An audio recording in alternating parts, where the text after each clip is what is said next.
This time we're joined by the infamous Sergeant Ducky. After a long time of trying to get this thing up and going, it's been an absolute nightmare, but enough about that. Ducky. Yes. Say something. Something. I thought you were just going to praise me. Or I don't know. You just went Ducky. No, sure. I've nothing good to say about you. I have no time for you at all, Ducky. That's it. So with that, we're here to talk about Metal Gear Solid 3. We said to wrangle you into this one because I know you're a big fan of it. I am indeed. Yeah. I remember way back in the day. You didn't introduce me. Ben is here as well. Hi guys, it's me, Ben. Ben is back again. It's okay. Ben doesn't matter. We'll carry on. No, not in the slightest. So Metal Gear Solid 3. I remember way back once we were teenagers, Ducky. I remember you playing that for the first time. I think once me and you started hanging around once we were young fellas, I think you were kind of only getting into it. I don't know. Did I put you onto Metal Gear or who put you onto Metal Gear? I can't remember. I don't rightly remember. Yeah, you're asking me to reach a long way back there now. Yeah, because I put an awful lot of people onto it. I put Ben onto it there. And I've been able to get off the stuff since. That's it. Yeah, I've put the hook in him, and he's been snaking ever since. That's it. He's been wearing light patch around the gaff and all that. Chomping at the bit ever since. But yeah. Metal Gear Solid 3 anyways. I suppose, look, we'll start at the start. It literally is the start, canonically, I think.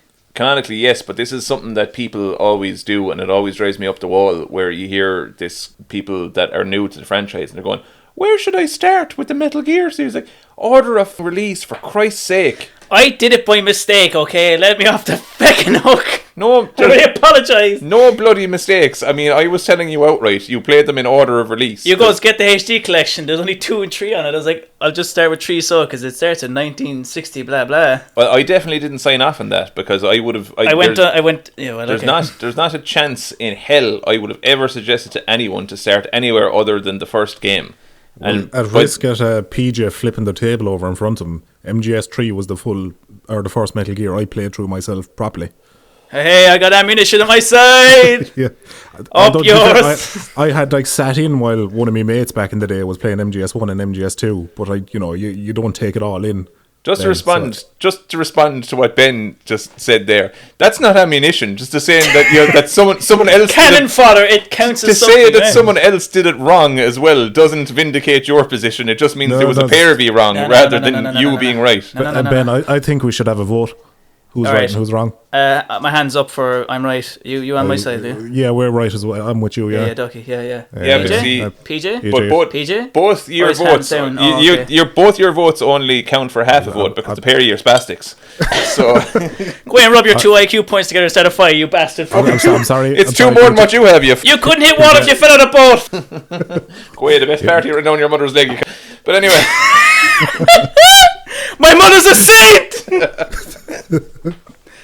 It's not what I heard, lad. It's not what I heard.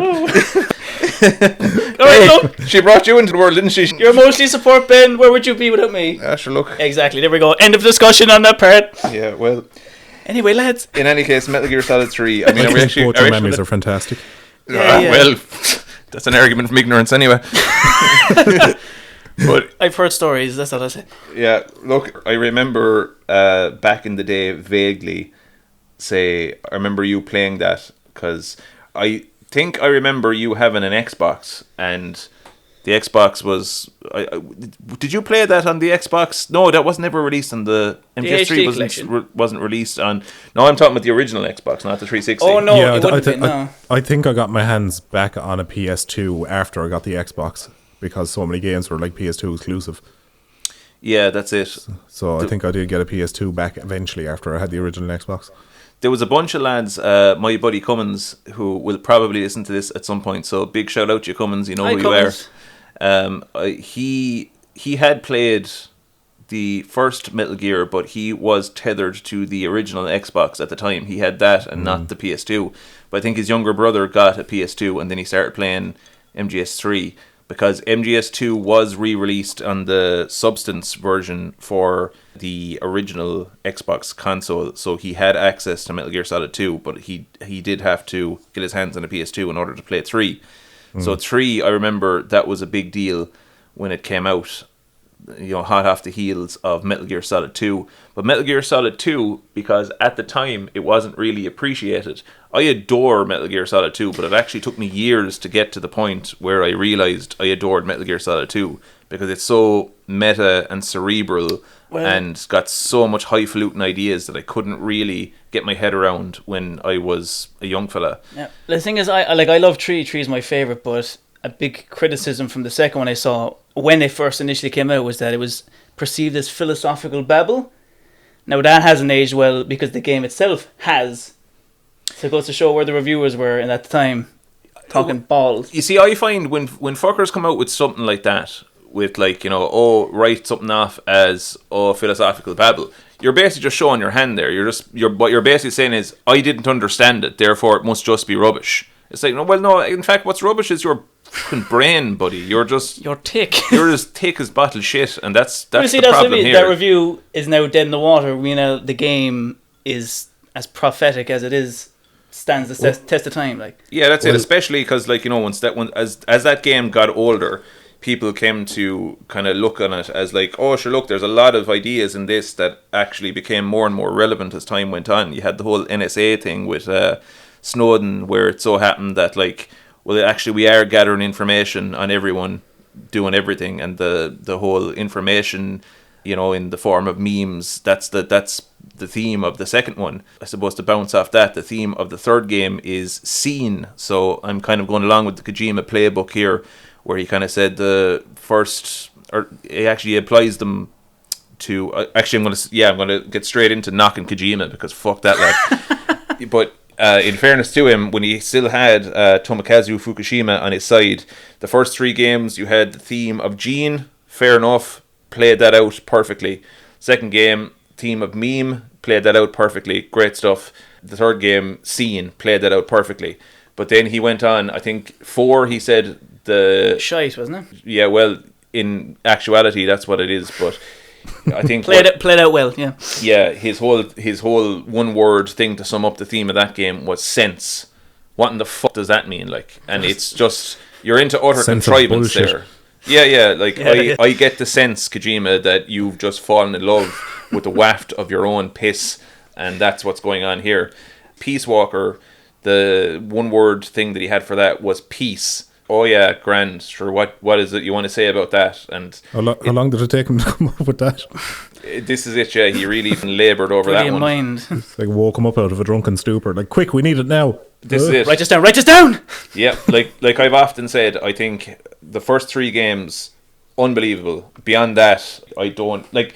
I think Peace Walker is a grand game for what it is, but I wouldn't rave about it either. Do you know? It's solid enough. Yeah, I remember back in the day, once we had the gaff in Thurles, Ducky, I remember me and you co-oping sections of Peace Walker, because that was something that you could do, and I thought that was amazing. And one thing that I thought to myself was, imagine if this was because that was originally a PSP game, a handheld game.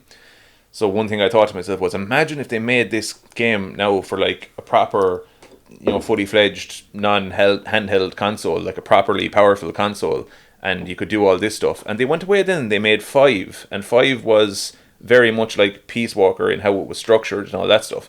But then they left out the co-op, and it was just this anemic game. It's literally ripe for I realised a missed opportunity there. Oh, absolutely. They had so many opportunities to do cool stuff with 5, and they just didn't do them. Because they released the Peace Walker on the 360 as well. So I got the HD collection and that, then played 5. Yeah. But there was no one really on it playing co-op, except I did the last mission, and there was a guy from Italy just out of nowhere just joined. I was like, let's do it. Let's finish this game. Yeah, that's it. And oh Christ, for the way that they structured the missions in that, where everything was mission based, it wasn't one linear story, start the game, play it through to the end. It was a perfect and the way you had all the MSF soldiers and all that kind of stuff, it was just ripe for that, and they never followed through on it. Oh Christ! But look, we're talking about 5. We're talking about 5. This is a podcast about 3. So back to the start. Ducky, seeing as you're our guest of honour, do you want to tell us what it was that appealed to you about Metal Gear Solid 3? I can, yeah. So the first one I quite enjoyed. That got me hooked on it. I was sitting in with one of the boys there one day playing it, and I was like, fuck me, it's like really good. There's no other game like this, snaking around the place and topping lads. And, an adult theme story. So I kind of got on board with that. Yeah. And then the second one was an exercise in painfully wanketry of philosophy, I could describe that as. A story that could be summed up by basically wanking yourself off in the mirror. So I'm one of those people you don't like. I can't stand the story too because it's just needlessly complicated. Like to the point where you're starting to think you're going to understand it, and then they throw some more needless bullshit at you, and you're just like, now come on, you've lost me halfway through. I've had to play this game 3 times now and I still don't know what the fuck is going on. Well, this is the first time that you've been that candid speaking to me about Metal Gear Solid 2. Well, that's because I was speaking to you the other night about it, and I was sitting, because I made a passing mention about how I found it just ridiculously complicated, which put it in my head, and I've been stewing on it. Well, that's good though. That's humility not to understand it. It's good to kind of dissect it afterwards, though. Yeah. So are you actually copying to the fact that you don't understand it, or are you just writing it I up? will admit I don't understand it, and I think it's a fault of the game because it's just needless. Like, I'm sure there's an easily understood story in there somewhere, but it certainly wasn't fed up in a nice dish that could be eaten easily. Well, it just so happens I have just the thing for you.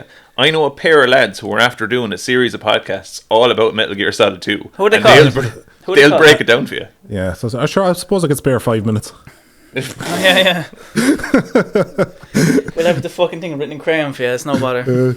But to keep it on 3 was the one where it was like all that extra noise from 2 that I wasn't willing to devote the time or energy to understand was thrown out of the pram, and it was just this core game that was like fun to play, really engaging story, and a story that is so camp would disarm you and absolutely sucker punch you at the end then with pure emotion. So I was just hooked on it immediately. Yeah, well, say, like, one thing, like, that's definitely true is for its time, like, Metal Gear Solid 2 was so far ahead of its time, and it really wasn't appreciated at the time. And a lot of people, like, Metal Gear Solid 3 didn't do as well financially as Metal Gear Solid 2 because Metal Gear Solid 2 actually soured an awful lot of people on the franchise because people got really pissed off that they weren't playing as Snake. Kojima didn't give them what they wanted, and as we all know, I am no defender of Kojima. I think the man is just a megalomaniacal arsehole, but I think there was a time when the world hadn't blown as much smoke up his arse that he was actually, and maybe it's... Well, like, he was tethered down by his co-writer at the time, is the thing.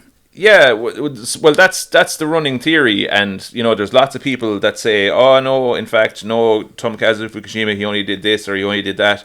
But it's like, okay, look, it remains to be seen who was the one who kept things kind of down to earth to some degree. Well, I mean, he wanted to call Metal Gear Solid 2 Metal Gear Solid 3 just because, and his whole he was just, his co-writer then was just like, don't do that, that's stupid.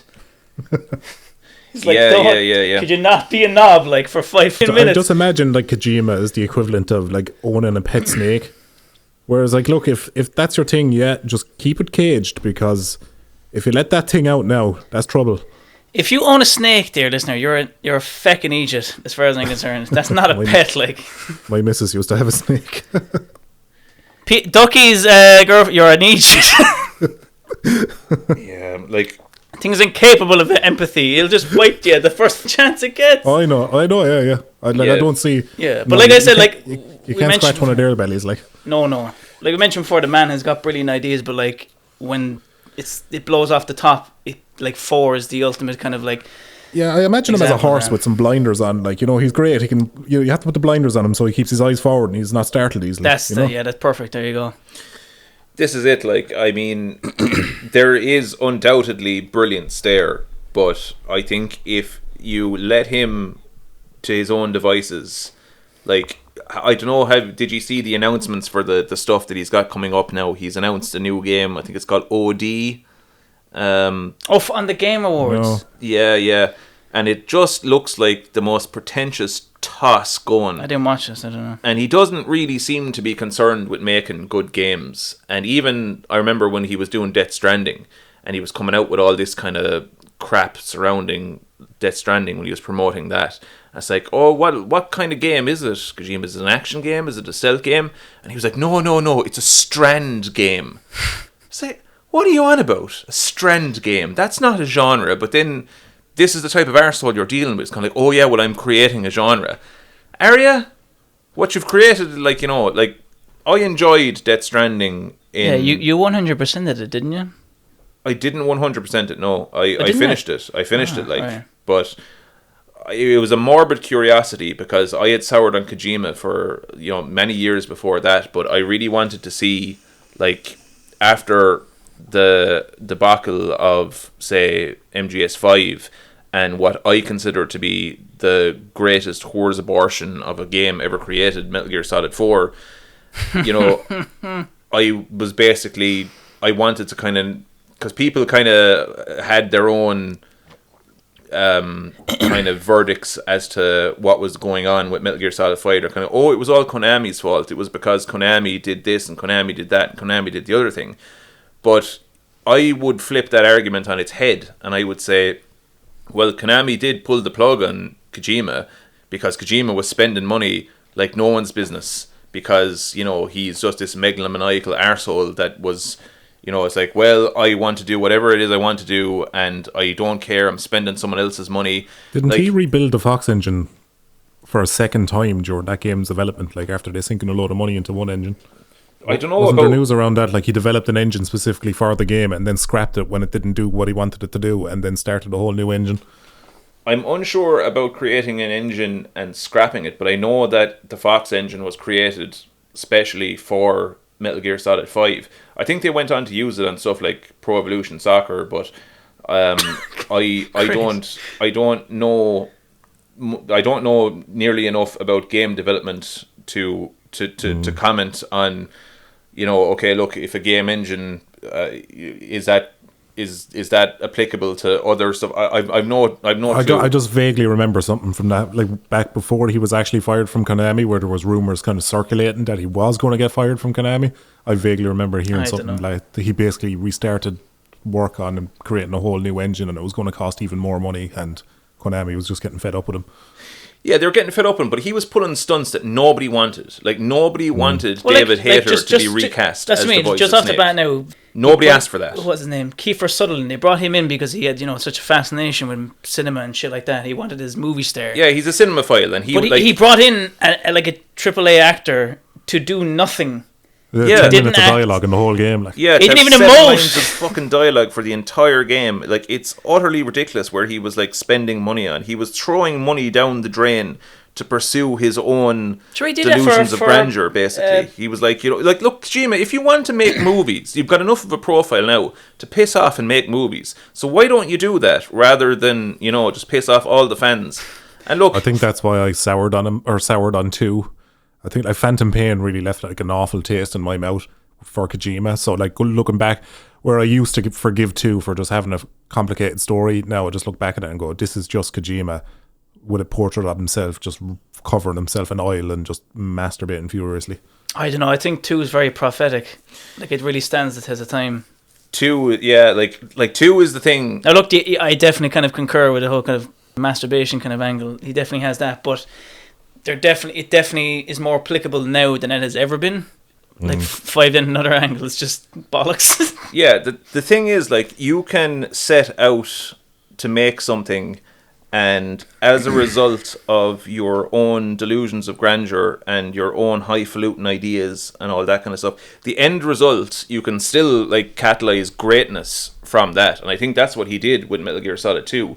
But it would be a barefaced lie if I said that Metal Gear Solid 2 wasn't pretentious and wasn't contrived. It is all those things, but it just so happens in that hodgepodge of ideas that the stars aligned and it works. And the game has a tone and it doesn't undermine itself at any point, even when it's pulling stupid crap out of the bag, like say Liquid Snake coming back through a fucking arm that Ocelot for some reason decided to graft onto himself, when it's kind of like, okay, well, why didn't you just graft your own hand back onto yourself? It makes no bloody sense. And the only reason that happened and he bends over backwards to try and kind of justify this kind of stuff in the lore, where it's like, oh yeah, well, X, Y, and Z reason. Actually, I don't even know. Well, no, it was he. Every game was supposed to be the last game. Every game was supposed to be the last game. I don't buy that for a second. That's bullshit. Well, this is the thing, you see, like with Metal Gear Solid 4, I mean, that was his big thing, that he was saying, no, this is definitely my last one, and I'm wrapping it all up. And then he went away and he did like Peace Walker, and he did 5. So he did 2 more after that. The man is full of shit. As I said, it's bullshit. I didn't buy it for a second. Yeah, like he just wants to, like he wanted to be the guy that was like, oh, I'm walking away now and I want to leave this to someone else. And he wanted everyone in the room to go, oh, please, Kojima, don't go. We need you. And he's like, oh, okay, then all right. Like, I'm sorry, the man is an arsehole. Like, he created my favourite thing in the world, but he's an arsehole. And that's the end of it. And I see the stuff that he's doing nowadays, and it's all this kind of stuff. Well, there was the thing at the Game Awards. Now, look, I'm sure he didn't have any hand in it, but like, was it Baldur's Gate won Game of the Year? And they won the voice actor of the year. But they gave Neil Newbon like 30 seconds to accept the award and get off, to give Kojima like 8 minutes to talk about nothing. Now, that's probably no fault to him. He just took it.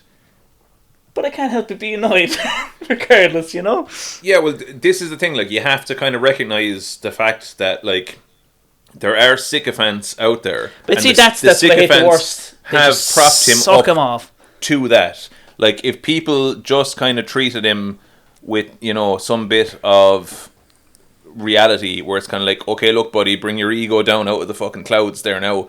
But it's because the fans have blown smoke up his arse for so long that his ego has floated up into the stratosphere. And now any idea, any stupid, daft notion that comes into his head, he thinks it's gold. He thinks he is incapable of coming up with bad ideas. Like I said, now, I enjoyed aspects of Death Stranding, but the plot is contrived utter nonsense. Now look, and I'm aware you could say the same thing about Metal Gear Solid 2. I'm of the opinion you're objectively wrong. But, there's no bias in that statement at all, Ducky, don't worry. Yeah. Now, not to intervene all that, but do you want to get back to maybe Metal Gear Solid 3? I know. What I was going to say, like, the reason, just if we want to get back on 3, is the reason I love 3 is because Kojima was humbled after 2 by the reception after 2. So there's very little traces. Yeah, and there's very little traces of his ego in 3, and that's why it's so fucking good. Yeah, he got such a slap on the hand after the way 3 was received that he was basically like, rein it back in, Kojima. And he did need that.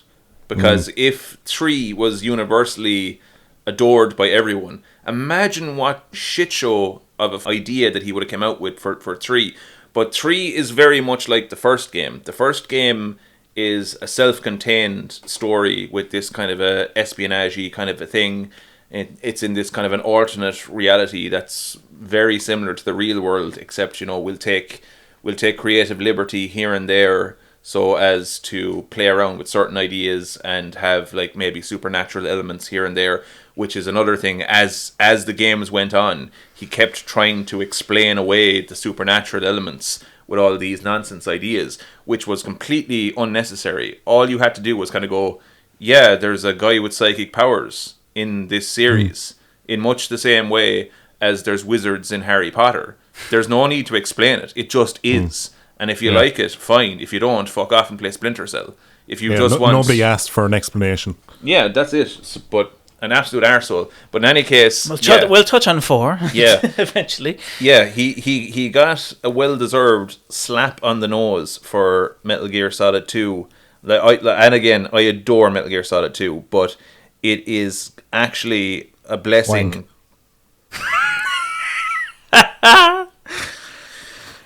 You're lucky you're at a distance, I never Ducky. fucking liked it. Do you see that big red button that says disconnect call? Can you click that? Yeah, no, it's hard. There's a certain type of person that likes MGS2. It's a certain type of person. I won't describe them, but a certain, they love the smell of person with a fucking farts, brain. that kind of person. A person with the capacity for abstract thought. Is that what we're talking about? Ducky, is it true you still write your signature in crayon? Regardless, anyway, look, we'll just string back. Metal Gear Solid 3. That is the focus of this podcast. Ducky, you liked it anyway, don't you? It is my favourite game too of the series. I do. I find adore the most fun. I adore how just campy and silly and how not serious it takes itself, and But then the how thing is, serious it does take itself, and it's just a perfect balance. Yeah, it's a perfect balance where like it goes campy, it goes silly, ridiculous, but then when it asks you to take it seriously, you do, and it hits its emotional punch when it does. Yeah, you see, a lot of people refer to the franchise as being camp and silly and all that kind of thing, and that pisses me off because not 4. Two is ridiculously fucking serious in its tone. And so is the first one, and then 3 has got the whole Cold War setting and all that, and it's not afraid to have a bit of fun. No, that's what I love about it, though. But this is the thing. The fun that it has doesn't undermine its tone. And Absolutely. it doesn't make me write it off as a silly game. Whereas, like, when you get as far as 4, and I know we're getting off topic here, but, like, I have to get it out. So, once you get as far as 4, you've got this kind of a dour tone at the start of it. And rightfully so, because from the outset we're being told that Snake is dying. And that's something that we need to take serious. Like this is gaming's greatest icon as far as me and a great many other people are concerned anyway. And, one of the most iconic video game characters, one of the most iconic characters flat out ever made, this guy that we love, that's been the main character in this franchise, that has been front and center in all of our lives for so long. Now he's dying. Yeah, I came into the series late, he still spilled over to me, I knew who he was. Yeah, this is it. But, you're undermining that tone then with, like, even the last act of the game. It's like, look, it's Johnny, the guy who shot himself throughout all the other games. If you stared, we're going to have to go off. We'll just reel it back. No, you're right. We'll get to that when we get to it. I got plenty. Ducky, why do you like 3? Well, we'll see, like, with the whole camp things, yeah, it's like elements of camp have always been semi-present throughout Metal Gear, but there were always, I don't know, if, like, the Metal Gear game was a fabric, all the games had like little bits of camp sprinkled on top, where Metal Gear Solid 3 had it woven into the fabric of the game, and it just worked really well with it rather than being an accessory to it.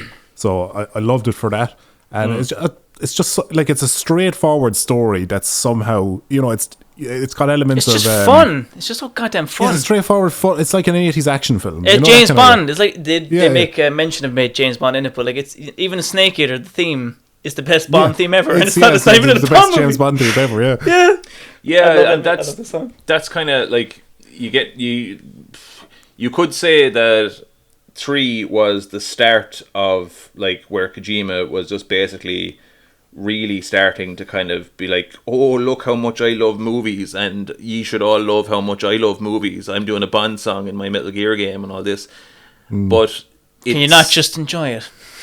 I adore 3. I mean it's just a song. Just don't say anything bad about it, please. No, I don't have anything bad to say about the song. Like I adore 3. I love 3. Like 1, 2, and 3. I have very little criticism for any of them. Like I can nitpick small little bits and bobs here, but 1, 2, and 3 I absolutely adore. But say where Kojima is concerned as a creator, and the more of himself and the stuff that he likes that he was injecting into the games, it was the kind of beginning of a trajectory of him kind of going, oh, look at all the stuff I love, and you should all love how much I love all this kind of stuff because I'm fucking great. And you should definitely... And most on surface level, it's just the kind of theme, but like you can... What's her face? Paramedic. She talks a lot about the movies, so it's kind of an optional... every time you save the game, she gives Have you ever a seen King tidbit Kong? What's that? That was great. Here's another thing I love about 3 though that you don't get you don't get after 3. You get bits and pieces of it in the earlier games, alright. But just the codex calls, you can just get to know all your whole team through codex calls, and like half slight of them amendment are serious, there, half Ducky. of them are not. And slight amendment there. It's not a codec in Metal Gear 3. It's the radio. Because we're in the 1960s, let's not forget. Metal Gear Solid 3 is set in the 1960s. It's a prequel to the audience that aren't listening. Actually, that don't know this. It's a radio call. Yeah. Somebody who likes Metal Gear Solid 2 would correct me on that. All right, yeah. Yeah. Someone with a brain would connect it. Would correct That's completely within character. All right, yeah. Yeah. There you go. Just to kind of reel it back on it, so we can get back on track. Metal Gear Solid 3 is set before every other Metal Gear, so it's canonically the first in the franchise. Well, it was after the end of World War II. First. Yeah, the world was I can't do anything about it now. Okay, East and West. It's in the this past. marked the beginning of the era called the Cold War. Yeah. It was awful cold then, you see. It's a spiel I heard a million times every time we restarted the game. I had a recent playthrough there. I had a good crack, so I'm kind of trying to catch up with a bit. But like, you take the role. I suppose if we're kicking, do you want to say anything about Kojima or Metal Gear Solid 2 anymore? Are we done? I'm talking to you. Oh yeah. Wait, were we talking about Kojima? Yeah, can we go back to Metal Gear? I was letting you have your moment there, so have it there. Hey, Lola. Go on. Here, Lola, have a whiskey. Have some whiskey. I'm not sure if you want me to do that, but anyway. That's probably a bad idea, but keep it quiet. It's probably a terrible idea. Yeah, so canonically, we're Metal Gear Solid 3, which is the first, I guess, in the line of the series. 1964? Is that right, Dougie? 1964, correct. Yeah. So in the Cold War era, East versus West, America, capitalism, USSR, communism. Tensions are high, blah, blah, blah. You take the role of Big Boss. But before he becomes Big Boss, he is Naked Snake. Ducky? Yeah. So basically, the long and short of the game, and this like I haven't actually passed it. I haven't passed it in a while now, but I think as far as I remember, 3 big nations of the world was China, America, and Russia came together, and the Ruski and the Yanks. Hey. yeah, all came together and made a big fund for some reason. I can't quite remember why. We're kind of jumping ahead there a bit. Yeah, well, just the basic. Yeah. Oh, so yeah. A load of money. They hooched in a load of money together in the one bank account, and then there was a key to that bank account, and basically you're sent in there after to get the key. We are massively jumping not ahead. Not yet. I'm skipping the so first the game, mission, but the game opens up with the virtuous mission. The virtuous mission, yes. Yeah, so I suppose the virtuous mission, a friend, your Major Zero, your commander, has an old friend called Sokolov who defected from Russia to the United States, but where his family made it over the border, he didn't, and he was recaptured and brought back to Russia. So a few years later, it was part of a deal with the Cuban Missile Crisis that in order for Russia to pull out, as far as I'm aware, that's the virtuous mission. They take Sokolov back. So you are sent back into Russia by Major Zero, to extract Sokolov, who's looking to defect to the West. Yeah. So Sokolov had already defected, and now he's looking to defect again. So you're going so good the first time I had to do it again. Yeah, that's it. So he is. So our game opens up. You are on a plane. You're smoking an old cigar. Naked Snake is sitting down. Oh, the Halo jump. Yeah, the Halo jump. That's so it. Class. Yeah, I think you said in the last one. I don't know if we uploaded it yet. You said people were comparing this opening to the second one. Well, we uploaded that one already. That was part 1 of Metal Gear Solid 2. As far as I'm concerned, it's very apples and oranges. Second one takes the cake. This one's good, but the second one's just it's better. It's the kind of thing though. Like there's such great intros and like so cinematic and so epic. No, I like 3. Oh, but 2 just takes the cake. Yeah. I know. But I know. I wouldn't argue with anyone that like actually said, "Oh yeah, I adore the intro to 3. Like it's so class. That Halo jump is unbelievable." Yeah. Like personally, 2 all the way for me.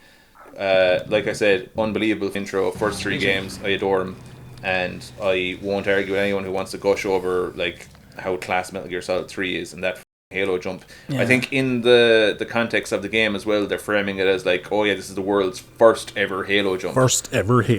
Yeah. Wow. So, then Halo 2 and 3 and then Reach and all that kind of stuff. You just see the back of the airship there. It's just Master Chief sitting in the background. It's like, if he fucks this up, I'm going to... Yeah. We're going to make it, aren't we, sir? Hand on the shoulder. Not you. Well, I'll be grand anyway. I know that much. We'll talk about Halo another day. Big hooch and suit of armour on me. I'm grand. Yeah. So it kind of opens up on the plane. You are the boy sent in the Green Beret. Jack, I think, or John as they call him, whichever way. Or you were sent in... Zero gives you the rundown. There's Sokolov. He's looking to defect to the west. Naked Snake is smoking the old cigar. He sets up for the old jump. Puts on the mask, which says MGS3 solid Snake Eater, and it leaps out of the plane, where it introduces you to this sort of point of view button, which you press R1, where you can see through Snake's eyes. And there's a couple of hidden ones throughout the game as well, for one reason or another, I suppose, to make it more cinematic or whatever. Yeah, there was a thing as well at the start of it. It gave you an option to choose, like, I like MGS1, I like MGS2, or like... Oh, the difficulty setting. It wasn't even difficult. Whatever. No, yeah, you got bonuses and stuff. Like if you picked I like MGS3, it would give you the option to play it on European Extreme, and you got a few extra camouflages and stuff. If you pick 2, you land, and as you take off the diving mask, you were wearing Raiden's mask. Yeah, which was a kind of a throwback to... kind of gaslighting the player, like, oh, look, you're playing as Raiden again, even though you're not. And the whole fact that you're referred to as Jack is Raiden's actual name as well.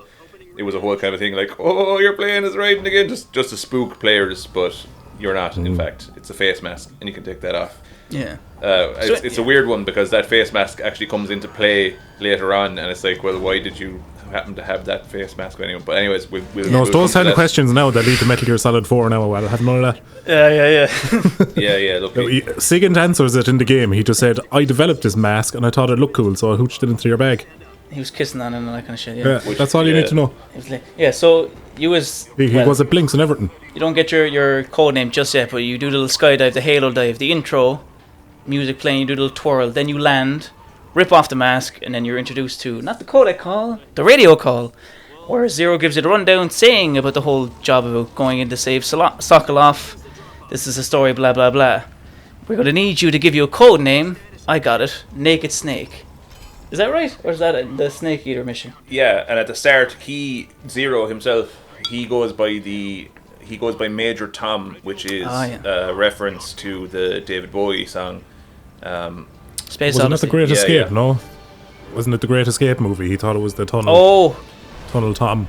That was the actual name of the tunnel that helped the prisoners escape, but it actually wasn't. That one was discovered by the Nazi. It was actually... Well, both things are true, because, say, in the chronology of the game, David Bowie wasn't around at that point in time, so it couldn't possibly be a David Bowie reference insofar as the game is concerned. But it's because Kojima loves David Bowie, and there's a whole kind of a thing where, like, people say that, like, the character of Liquid and the character of the boss, they both look like David Bowie. So it was kind of winks and nods. And even in the intro to Metal Gear Solid 5, they use a cover of the David Bowie song, "The Man Who Sold the World." So Kojima is basically just gushing over his love of David Bowie, which is fair enough. David Bowie's class. Yeah. So could have actually used David Bowie. Well, the only reason I know about the tunnels is one thing that I adore about 3 is I literally spent hours just listening to codex calls and everything while I was playing through them games back in the day. I just loved the banter with the characters and stuff. And this is another reason why Tomokazu Fukushima is class, because that was all his realm. That was objectively something he was credited as doing. Yeah, he was behind all that. The context giver and kind of the lore guy. That was his baby. So all that stuff is definitely all of him, and all that stuff is absent from 4 and 5, which he wasn't involved in.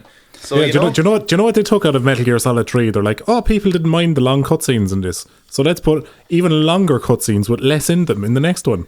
And they're like, no, lads, no. 10 minutes of gameplay. 11 hours. You need to look into why we like the cutscenes. No, lads, look, please stop making long cutscenes and listen to me for 5 minutes. Yeah, it was just so bad, like. That's the thing that I think is fantastic about Metal Gear Solid 3, because even though the cutscenes are really long, the gameplay, you get massive long segments of gameplay.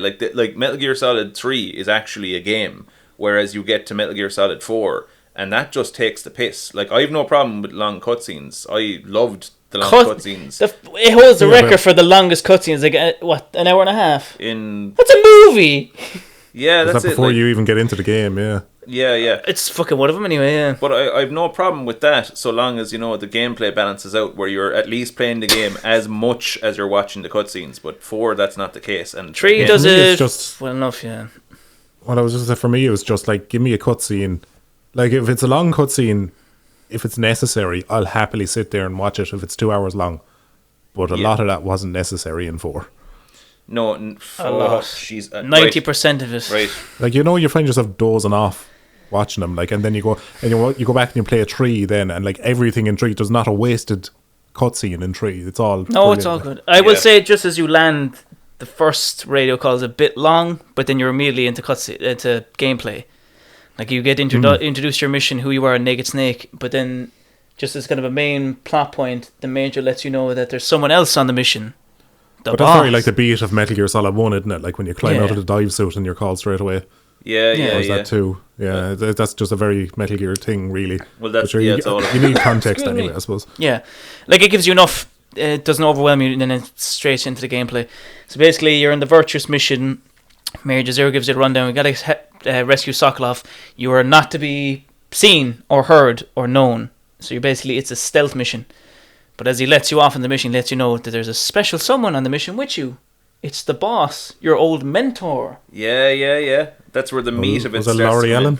Yeah. Laurie Ellen, the voice actor. Yeah. Very good. Great performance, great character. She's from all of them. I don't think there was a bad voice actor in the whole thing. Like in 3, no, there's not.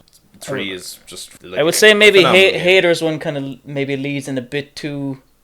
Well, later on, especially Peace Walker's kind of shit. This one, I don't know. Like, there was a big debate. People saying he shouldn't have voiced Big Boss, but at the same time, but probably he is Big Boss, so you just don't really pay too much attention to when he's talking. Yeah, at the same time, you can't argue with it. I mean, like he's cloned from Big Boss, so why not? I mean, but then people are like, oh, why doesn't Liquid sound like him then? Well, Liquid was raised he was raised in London, Tanland. He was raised in Tanland, yeah. That's why he's such an evil bastard. Like I couldn't imagine him without David Hare as a thing. I think it's grand to have him there, but I can see maybe most merit to both sides of the argument. But I just say his Peace Walker one was kind of shit. Yeah, but like, say the character of the boss, when you're introduced to them, you kind of get that like dialogue between the boss and Snake, and you are kind of given this backstory, this relationship that they had. And it's kind of ambiguous because. Well, the thing is, I thought it was ambiguous. I thought it was more a mentor thing. I didn't think it was romantical, but I think 5 pretty much says that they were love interest. Does it? Yeah. Does it? There's like a in Ground Zeroes, there's a recap saying that they were like a thing. Is there? Yeah, and I was like, oh, I thought it was kind of ambiguous. Okay, never mind. Well, I thought he's seen her more as a mother character. That's what I thought. I thought it was maternal. But then Ground Zeroes just kind of went, no, they were banging. It's like, right. I played Ground Zeroes a grand total of 1 time, so it was just like a quick recap thing in the menu because I played it recently enough. I would consider that because, like, say, and this is just my take on it now, but I consider everything after Metal Gear Solid 3 to be just non-canon.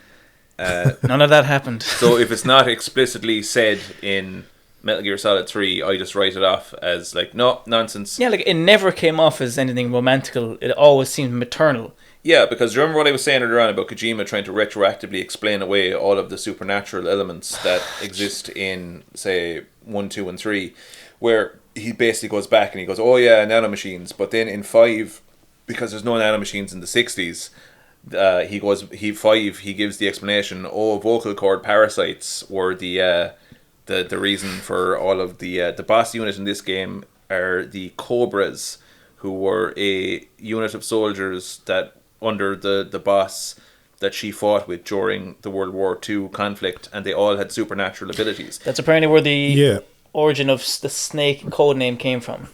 Yeah, the thing with the Cobras then as well is like they all got their names from the emotions you'd have when you're out in the piss. Yeah. So like you had like the boss who was the joy, and that's how you start your night off with a few drinks, and then you get to the pub, you might get into a fight with somebody, that's the fury.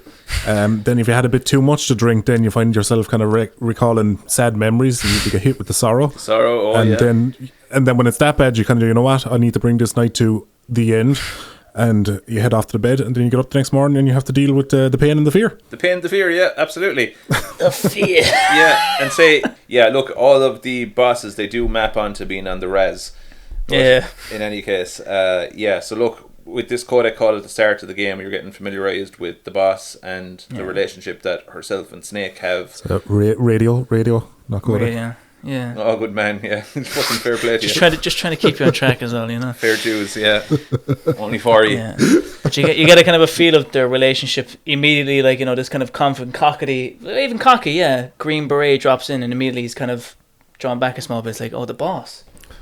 Lands with two cocks out. He's like, oh, and then she's just like, oh, is that you, Jack? Speak to me. And he's, you know, he says something. She goes, you've lost weight. You've lost weight, yeah. You could tell that by the sound of my voice. You could tell by the Of course I can. I know everything about you. Everything about you. I've seen your Mickey. It's not impressive at all. That's scary enough. You've lost weight. How can you tell from my voice? Listen, it's Metal Gear Solid 3, Jack. Don't worry about it. We don't explain things here. Yeah. On full mastiff erection, you're only like 5.5 inches where you used to be 5.7. What's going on there? That's why I left you, Jack. You know. Full mast. Yeah, and you're cold. It's the cold one. You're asking me why I fucked off in the night. But like, there's a kind of, it builds up an immediately relationship with these two characters, and I think like the boss, I would say arguably is maybe the most important character of the series because of that game. Game, yeah, where it kind of kicks off to 4, she is, but maybe we'll not talk about that.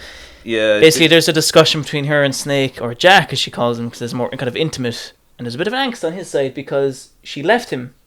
Yep. And she's like, I had to, you know, there was nothing more, that was it. He said there was so much more for you to teach me. I was on a top secret mission, like I had to shag off, basically. I had enough of you. Just take a hint, for God's sake. Yeah.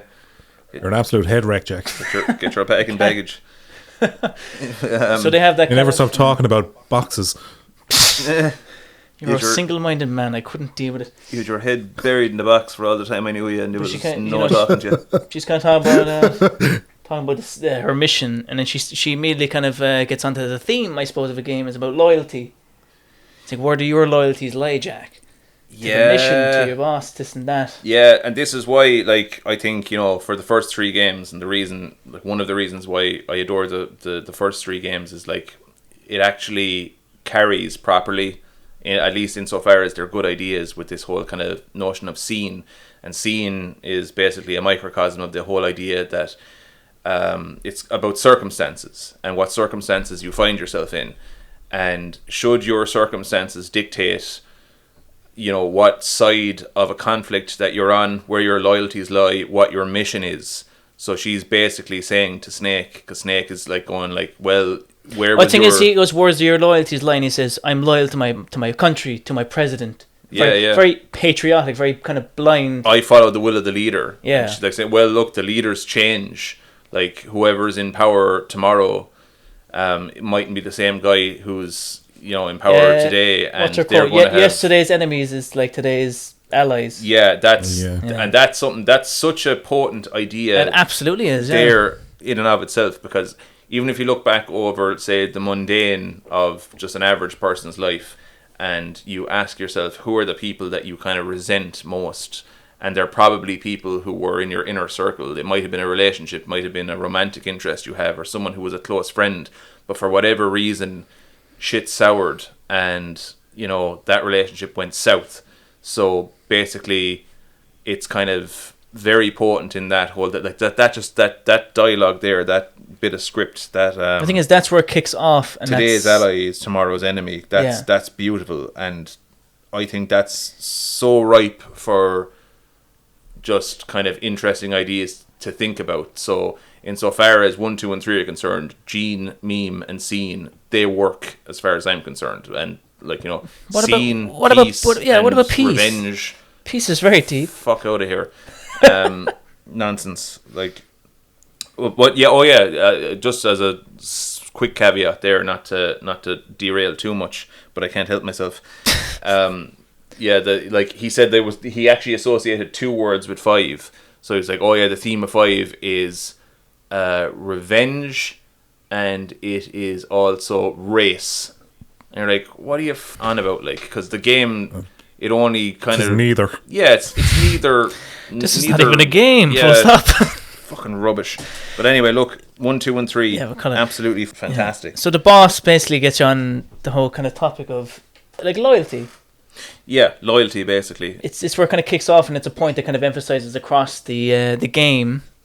Like, as far as Jack is concerned, his world is very kind of singular. It's like, I'm loyal to my country, I'm loyal to my people. People Yeah, who are from my country will be loyal to my country. There's no deviation. I can't comprehend any other instance in which someone, which we'll come into a small bit. He's just a soldier. You give me the mission, and I will carry out that mission because you're the commanding officer, and you're the head of state or the CEO or whatever. Yeah. But my loyalty is to the mission, and that is the boss's whole thing. Where her philosophy is, okay, leaders change, agendas change, circumstances change. The only thing that you can be loyal to with absolute certainty is the mission. So you're sent in here to do a job, and that's the only thing as a soldier that you can actually say with 100% clarity that is going to be your constant.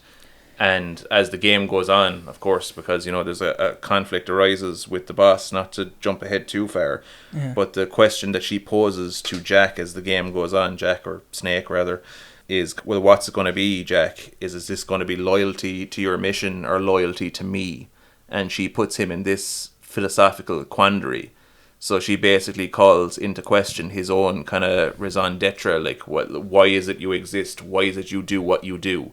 Is the center of your universe me, your old mentor, or is the center of your universe the mission? Because you're a soldier, because I made you to be a soldier, basically.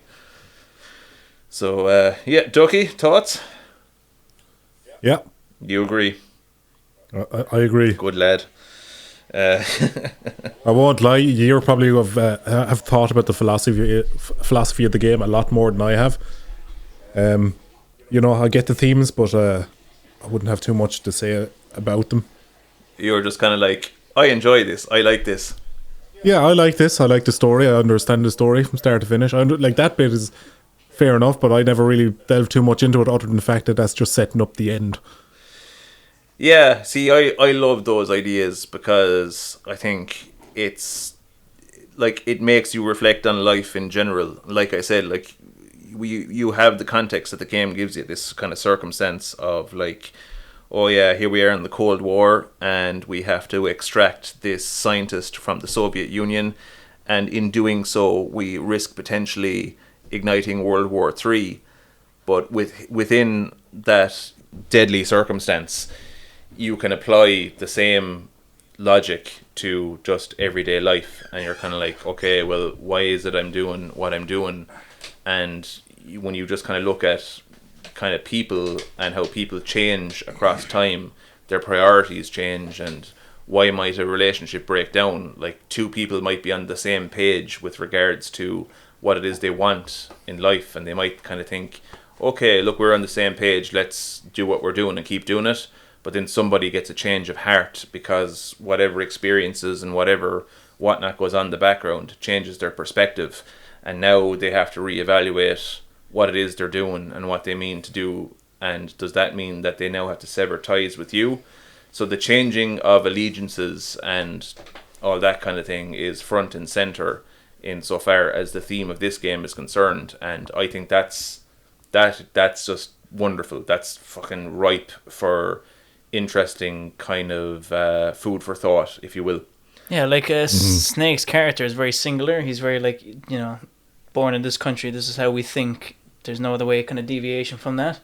So this kind of mission undermines everything he believes. Yeah, well, that's because like he's dropped in there, and he's still, in terms of, well, compared to the boss, he's still wet behind the ears. Yeah, and he's always he's just essentially a gun. He's just point me and shoot me, and he's never given it too much thought. And that's where boss starts planting the seeds of deeper fucking perfect meaning of what it is to be a soldier and what it is to fight in the battlefield and fight shoulder to shoulder with people. That's exactly what she does. The first conversation you have, she plants the seeds of just like undermining what he believes, maybe to set him up for something better or something different. Yeah, so it's like one day you won't, you'll have to make a decision of whether or not you carry out these orders because they'll conflict with something that you also hold dear outside of, accomplishing the mission. Which is something that comes in point later. Yeah, that's it. Yeah, you have your conversation with the boss. She gives you the rundown of, gets you thinking, and you're off then. So the gameplay wise, you're dropped in. There's familiarity, but there's a new system in play, the camouflage system, which I really like. Yeah. It's great. Yeah, a bit clunky in terms of the menus and stuff, but it is really good. I enjoyed that. It works well enough. I hear people whinging about that. Like, I think it predicts and they're kind of going, "Oh, we need to open menus, and you have to kind of do it." So it's like, Well, it's just because the sub menu for camouflage is like 3 menus down. Which, like, you know, if it was just one menu down and it wasn't on like the PS2 hardware, with, you know, it took a second to, like, it hitched up every time you click through a menu. I played the HD collection, so I don't know, but it worked well enough for me. But, like, you know, that was not something that bothered me at the time when I first started playing it. That's what it was. What was this? So different. Like. This came out in 2004. 2004. That's right. Yeah. Like, so this whole kind of system was just like so intricate. Where 20 years ago, actually, because we're now in 2024. Oh Jesus, yeah. So I have it down here. Released in November 17th, 2004 in North America, Japan, March 4th. Oh, sorry, March 4th in Europe. So once again, 2005, we got it released a year later, as we do, or did. Well, into the next year, Yeah. Like, but like, that was the done thing, it would seem. Even now, like, just to keep the player on his toes, to adapt to the environment literally, in order to keep hidden if that's what you want to do, which I really liked. And you can even put on blackface to your scene. Wow. Hey. PJ. Hey. No more whiskey for you. Fair play. That's not Ducky's hands clapping. That's something else he's clapping on. That's it. That's Ducky having a wank at my I've hired a lad to stand behind me to clap on my behalf. Yeah, just wanking off to my philosophical wisdom. Yeah. I'm going to have many a wank in this one. That's it. Yeah. They're going to be very short and sad. Jeez, I don't know if I have 12 more in me, lad. Sure, look.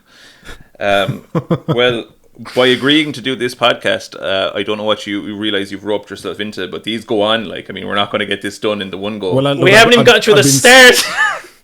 I've been saving it up for a couple of weeks, but the problem is I've realised is it all actually comes out in one go. I can't kind of wean it out. Look. I can't ration it out. Will I try and get the ball rolling again? So do actually. Yes, okay, so look, you have this conversation with Major Zero, gives a rundown to rescue Sokolov, just as a recap. You have the conversation with the boss, who starts underlining kind of Snake's beliefs and so forth, and the players set off. So he set off to a little safe house where Sokolov is kept by a sort of faction of the USSR.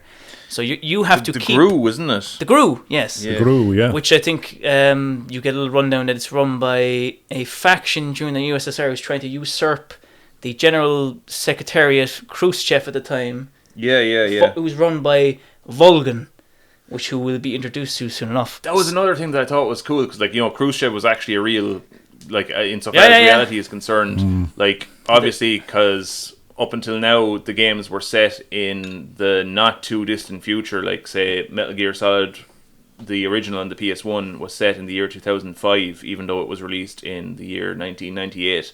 So 7 years in the future.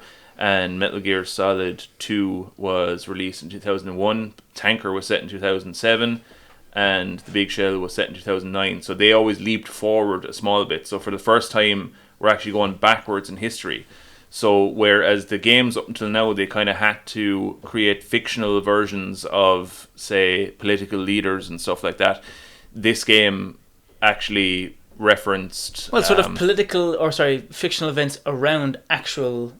Yeah, a fictitious version of reality. Yeah, so on the US side, I think at the time during the Virtuous mission, I think it was JFK, but then he's killed. Yeah, the JFK assassination is actually referenced by Snake, by Major Zero and Snake. They have a little bit of a conversation about it, and Snake grimaces. He's like, "Oh, President Kennedy's assassination." So I'm not too fond of that Metal Gear. Yeah. It's Jesus, like extra reality. Yeah. There's a word for it, I can't remember what it was, but like it's sort of reality and fiction mixed together. So like you got these... But here's the thing, you could believably think it did happen because it's a stealth mission, so nobody would have ever heard about it. So you suspend your disbelief. Yeah, you'd imagine. More forward. That's the emphasis on the Virtuous mission, where like Major Zero is like, you cannot be seen. Literally leave no trace that you're there. That changes. If they see you, they'll never stop laughing at you. Look at you come. The head and look at the mullet on that. Class mullet, man. Did they blast bullets out? No, they just made fun of me. They couldn't stop laughing. They couldn't aim down the sides. Get the ball rolling again. Into the actual events. So as Snake, you take over control, and this game especially has a greater emphasis on stealth. every kind of game is, you know, Yeah. espionage, tactical action as the subtext goes for the thing. But this one especially is there's a very good emphasis on patience as well. Like you have to wait for patrol to go. Well, the thing is, you can play it either way. You can go loud, but you're far more rewarded for being stealthy, which I enjoy doing. That's one thing I'll say in this game's favour. This game is more of a game than any of the rest of them. Because like you've got the mechanics insofar as the camo is concerned.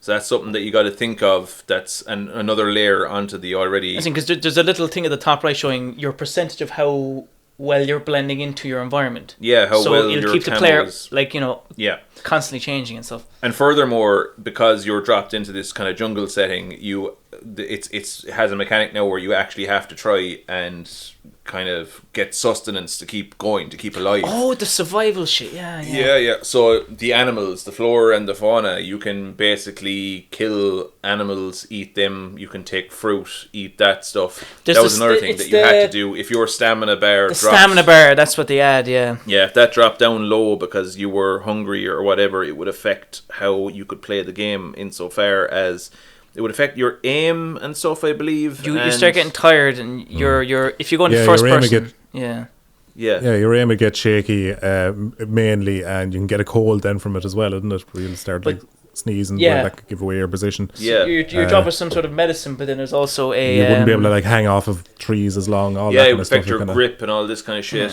Yeah. Like, so you have the injury kind of system, which is introduced after the fight with a certain character, which we'll get to eventually. Yeah, the injuries and all that. Yeah. Like if you got a burn, you'd have to treat the burn a certain way and all this kind of stuff. So there was extra mechanics that were just layered on top of what was already there. It wasn't really debilitating. Like if you're careful and you do it right, you can be fine. Like it'll punish the player for being stupid, basically. Yeah. Well, but the thing I liked most about it was like you there was like a million different ways to get through any particular area, and every way was fair enough. Like you sometimes you'd sit there like, oh, what if I just shoot your man's radio and then he won't be able to call for backup? Yeah, you can do that. What if I shoot a hornet's nest so it lands on top of their head and they run across a bridge and, you know, yeah, that'll work. What if they're walking across that bridge and I shoot the rope next to them and, you know, snap using the rope your and they'll fall environment into the river? to Yeah, your that'll work. advantage. Like, yeah, you're just limited by your imagination a lot of the time. Like the stuff you can do.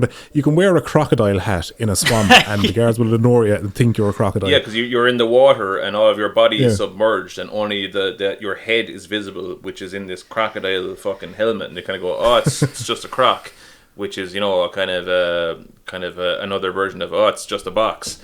It's like kind of job, and the game wonderfully kind of builds on stuff that came before that way. The environment is so much more dynamic as well. Like it's perfect for the camouflage system. It's wonderful. The thing is, it's not even just jungle. It could be like a building, a cave, this, that, the other thing. So you have to kind of constantly keep up with your camouflage changing. That's it. Like the environment in this game played so much more of a role in it. Hang on there now a minute for a second. The scene in this game played much more of a role. Once again, that's not Ducky clapping with his hands. Stop that fucking wanking. I need like that's number 2. What's that? On my soundboard here. That's 10 left, isn't it, Ducky? You fuck off with that soundboard, you. That thing should be taken off you. Fucking next day I'm up and tip, I'm coming away with that soundboard, and it's going straight into the river. But anyway, like what was I going to say? The environment plays a big part in it, which it does. Yeah, it does. Whereas, like in the other two Metal Gear Solid games up until this point, the environment was kind of very industrial, very sterile. Whereas now you've got all this kind of flora and fauna and all these different surfaces. Then you've got your camo. You got to blend into all that kind of jazz as well. So. Yeah, and like another thing, because it was so difficult to render all this dynamic stuff going on in your environment, this game, because of the hardware it was released on, could only run at 30 frames a second, whereas the last game in the series ran at 60. But it was a fair enough compromise, because the environment and the level design in that game it's just ridiculously rich and interesting for what it is. Like 3 is fantastic. Like I really can't fault 3. It's fucking just a brilliant game on absolutely every level. It has a sort of filter on it that's very kind of, what would you say, 60s-ish, very kind of oldish, which I like. The green filter. Yeah, I really like that as well. And the music that plays, that kind of complements the jungle environment. Do you know that they brought out the re-release of them there recently on PC, and like obviously the modern community got their hands on it. Master Collection, yeah. Yeah, somebody released a PJ shader loves for the game. But somebody released a shader from the game that gets rid of the filter, and I was looking at it, I was like, no, the game doesn't look right without the filter. And that's a good point insofar as, say, if we want to talk about the upcoming remake of Metal Gear Solid 3, and this is something that just bugs me, like, Metal Gear Solid 3 doesn't need a remake. If you can't get your head around Metal Gear Solid 3 but it's just Konami capitalizing on their own fucking IP. It's a cash grab, but you can't improve on perfection. Leave it alone. It is grand as it is. If you want to like remake something that actually warrants a remake, go back and remake Metal Gear and Metal Gear 2 Solid Snake on the MSX platform, because those were just isometric top-down 8-bit games. If you want to actually make a remake that should be remade, just to bring it up to spec and to flesh it out and to have a bit more kind of fun with the ideas that you had that you couldn't fully realize back then, do that. Snake Eater is perfect as it is. Yeah, but look, this could be a thing where they're basically taking a game that's going to be easy to remake, like Metal Gear Solid 3, and basically trying their hand at that, and then maybe they'll go back and remake, you know, some older ones, or maybe add to the franchise now and see how they get on without Kojima, kind of thing. Like. Well, that getting on without Kojima, that's something I have a lot to say about as well, but we'll shelve that for the moment. But I think we said enough about him anyway. Yeah. I think it's a very kind of a charitable kind of a way to look at it, insofar as, you know, why are they doing it? They're doing it because they know how much people love Metal Gear Solid 3, and they know that they can sell it. This whole thing about, like, they're just trying their hand, I think that's bullshit. Like, these are fucking AAA company developers. They know exactly what the fuck they're doing. Oh, well, it's like cash is king at the end of the day. That's it. That's all it is, like. It's just, now, is there going to be like an actual effort put into it? Like, the thing that puts me off most about 3, like, as some people will see it as a plus as well, is they're just straight up remaking it, and they're not even getting like the voice cast back to do any additional lines or anything, adding anything to it. I did not. See, I'm grateful for that. Like, as far as I'm aware, and I haven't looked into it too much, because again, I think Metal Gear Solid 3 is perfect as it is. So I'm like, I don't give a shit if you turn around and tell me that the remake's not happening. I don't care. But in any case, now that's not to say I won't play it, because of course I will. But so I'm just gonna show my hand there straight away. Like, if it says Metal Gear in it, I'll play it. It's a load of bollocks. I hate it. Did you buy it? I did. I never said I hated it, but I hate the thinking behind it, where it's like, let's just remake some. In the same way they remade Dead Space there maybe last year or the year before, I can't remember which it was. It was last year, yeah, I think. Yeah. It's on the Game Pass now, actually. Yeah, that didn't warrant a fucking remake, for Christ's sake. Like, stop remaking games that don't need it. Just stop doing it. For Christ's sake. Like, make either a new game or remake a game that had a brilliant idea that was just fumbled at release, or remake something that was on a platform that was so old that, you know, you couldn't fully realize that idea with the technology that was available at the time. But stop remaking perfect games. What do you mean? The Last of Us needed a remake. Oh Christ, The Last of Us. Yeah. They're remaking The Last of Us 2. It's not a remake. It's a repaint. Oh jeez. That game sucks. I hate that game. I remember when The Last of Us came out, and it was like one of those games, I think it was only on the PS3 for a while. And I was just like, oh yeah, I must give that a go there whenever it hits PC and all that. And like, it felt like only a couple of years later, I was just like, oh, I might as well give that a go. I think that's on PC. And the remake had come out. And game... They remade that in the time that I thought that I should play it, and now... That game stinks. I hate The Last of Us. That's an overrated piece of shit. What I was saying about 3 anyway was... Yeah, Metal Gear Solid 3. Can we get back to that? What I was saying about the remake of 3 is just, I'd like for them to just add, maybe even if it's just a handful of extra codec calls or something, get David Hayter back in the cast back and just do something a bit extra. They had him in a... Because from the sounds of it, they're just going to literally remake the game, like copy and paste, but with new engine and stuff like that. Of course they will, yeah. Maybe more modern mechanics in it. See, I'd be afraid that like, if they went back adding more dialogue and stuff, that they'd try and incorporate bullshit like what Kojima came out with in Metal Gear 5 and that stuff, kind of going, oh, vocal cord parasites.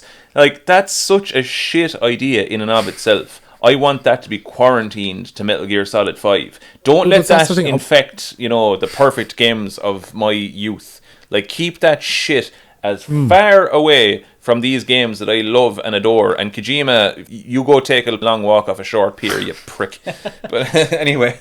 But I mean, like, added content, like, because, like, if they're reusing all the original audio from the sounds of it from the original game, so I'm just looking for a reason to start using the radio again throughout my playthrough, because I just got so much fun out of that, just listening to the characters interact and all that. I'd love if they just added new stuff to that, stuff that's not story critical, but just maybe it's more banter and extra bits here and there, like, See, I don't trust them. I like, because say Tomokazu Fukushima was the guy who did all that stuff, and he's dropped off the face of the planet by all accounts. I did a quick kind of search on him lately, and it's basically I found nothing. I can't imagine they're going to get him back in. Kojima had him killed, yeah, assassinated. I don't even know, are all the voice actors still alive? Because I know, say, with regards to Metal Gear Solid 2, the guy who played Solid the Snake, John Seiden. Yeah, I know he's died since, so I'm unaware as to whether or not any of the voice actors have since passed away that were... I got the perfect solution. Well...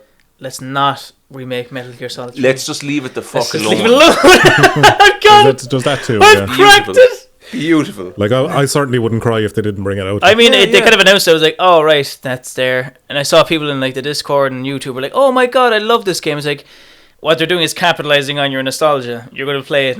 Yeah, for me, like, it kind of feels like Konami kind of going, here, let's just put out some feelers there, because this fan base is fairly diehard now, and without Kojima, they might be like, nah, don't you dare. Or will they, like, be willing to embrace anything we might release? Kind of. That's what I think, like, the teaser was about originally, and they're kind of should just left it, for God's sake. Testing the waters. The whole Master Collection, I kind of get fair enough. Maybe introduce it to a new generation. There was no fair enough about that Master Collection. But look, if poor man's attempt at fucking port. Fair enough. But like, say the modern community had fixed that game within 24 hours. But you something see, that wasn't they released play tested or nothing. They released 3 with the collection, but they're also then remaking 3 as well. So it's like anyone who maybe is new to the scene plays 3. Well, Metal Gear Solid 3 wasn't on the PC at all. But the thing is, it's with the Master Collection now, isn't it? Yeah. So it's the first version of it on PC. Metal Gear Solid 3 is with the Master Collection. Yeah. So why they bother remaking 3 then around the same time? Because the Master Collection is just a straight up money grab. Yeah.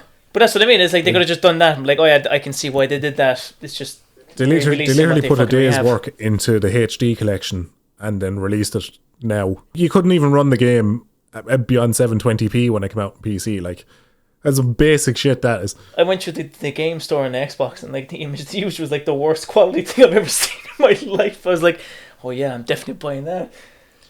Yeah. Fuck that.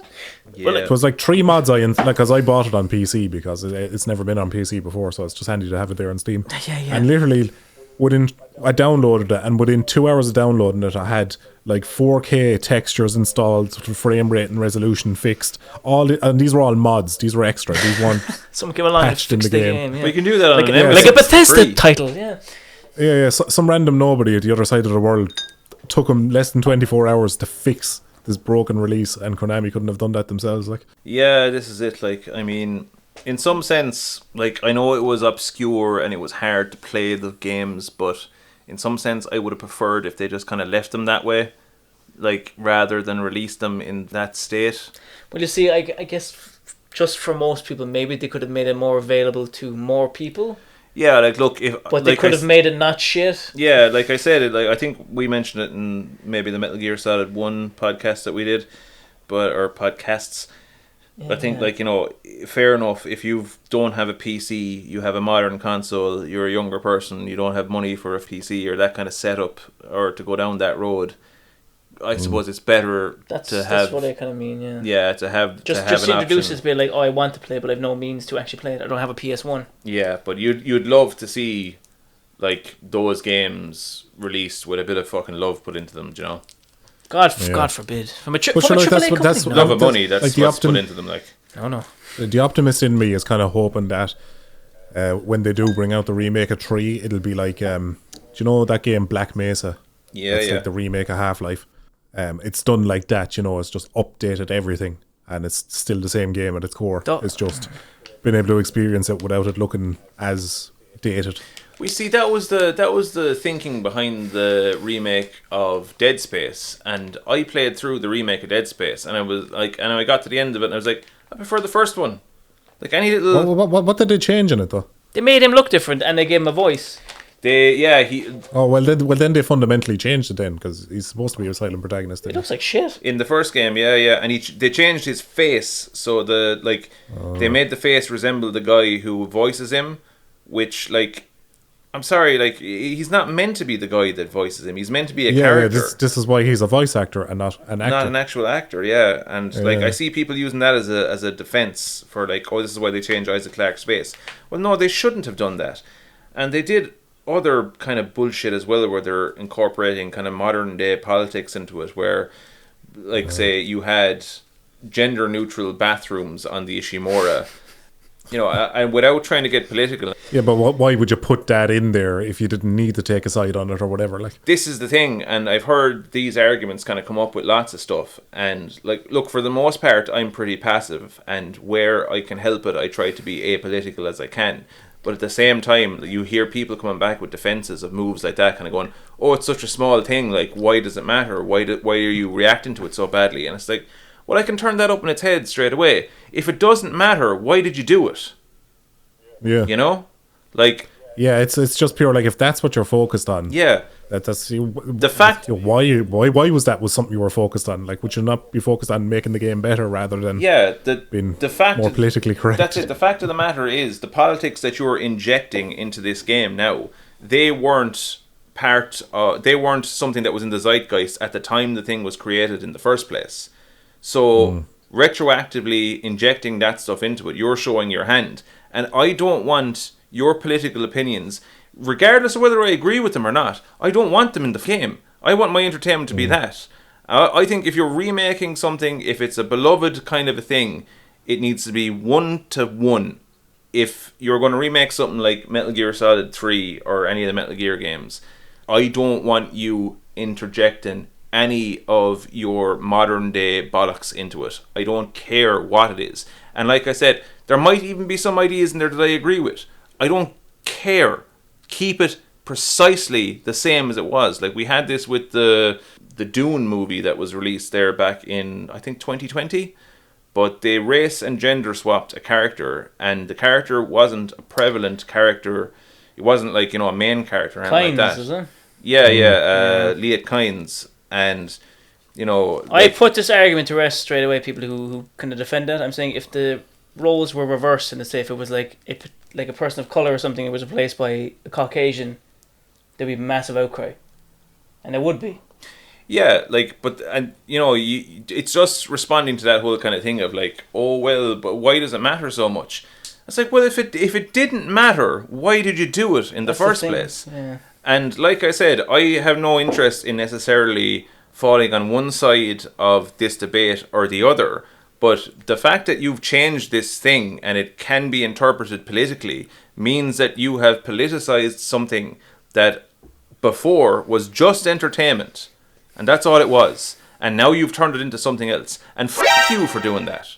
Well, like, at the risk of getting off topic, I know what you mean. Yeah, it's like the fall of Disney over the last year, where it's just like people just want to sit down and enjoy a bit of content. They don't want to be preached at or talked down to. Yeah. Like, you know, by you know, you could have had no side, but then you just went and chose a side for no good reason because it has no impact on the thing you're trying to make. If you were, you're pandering is what it is. Like. Yes. Precisely. Like, if you are an entertainment company and your job is to create entertainment media, that's what you should be doing. You shouldn't be trying to feed me your opinions on your politics, regardless of whether or not they might fall in line with what I believe or what I don't. It's not even like sincere politics. It's just what's the word? Pandering. Yeah, that's it. It's just it's social posturing and, you know, trying not to offend anyone, and it's not authentic. Like, it's coming from a boardroom. Insincere. Making that decision.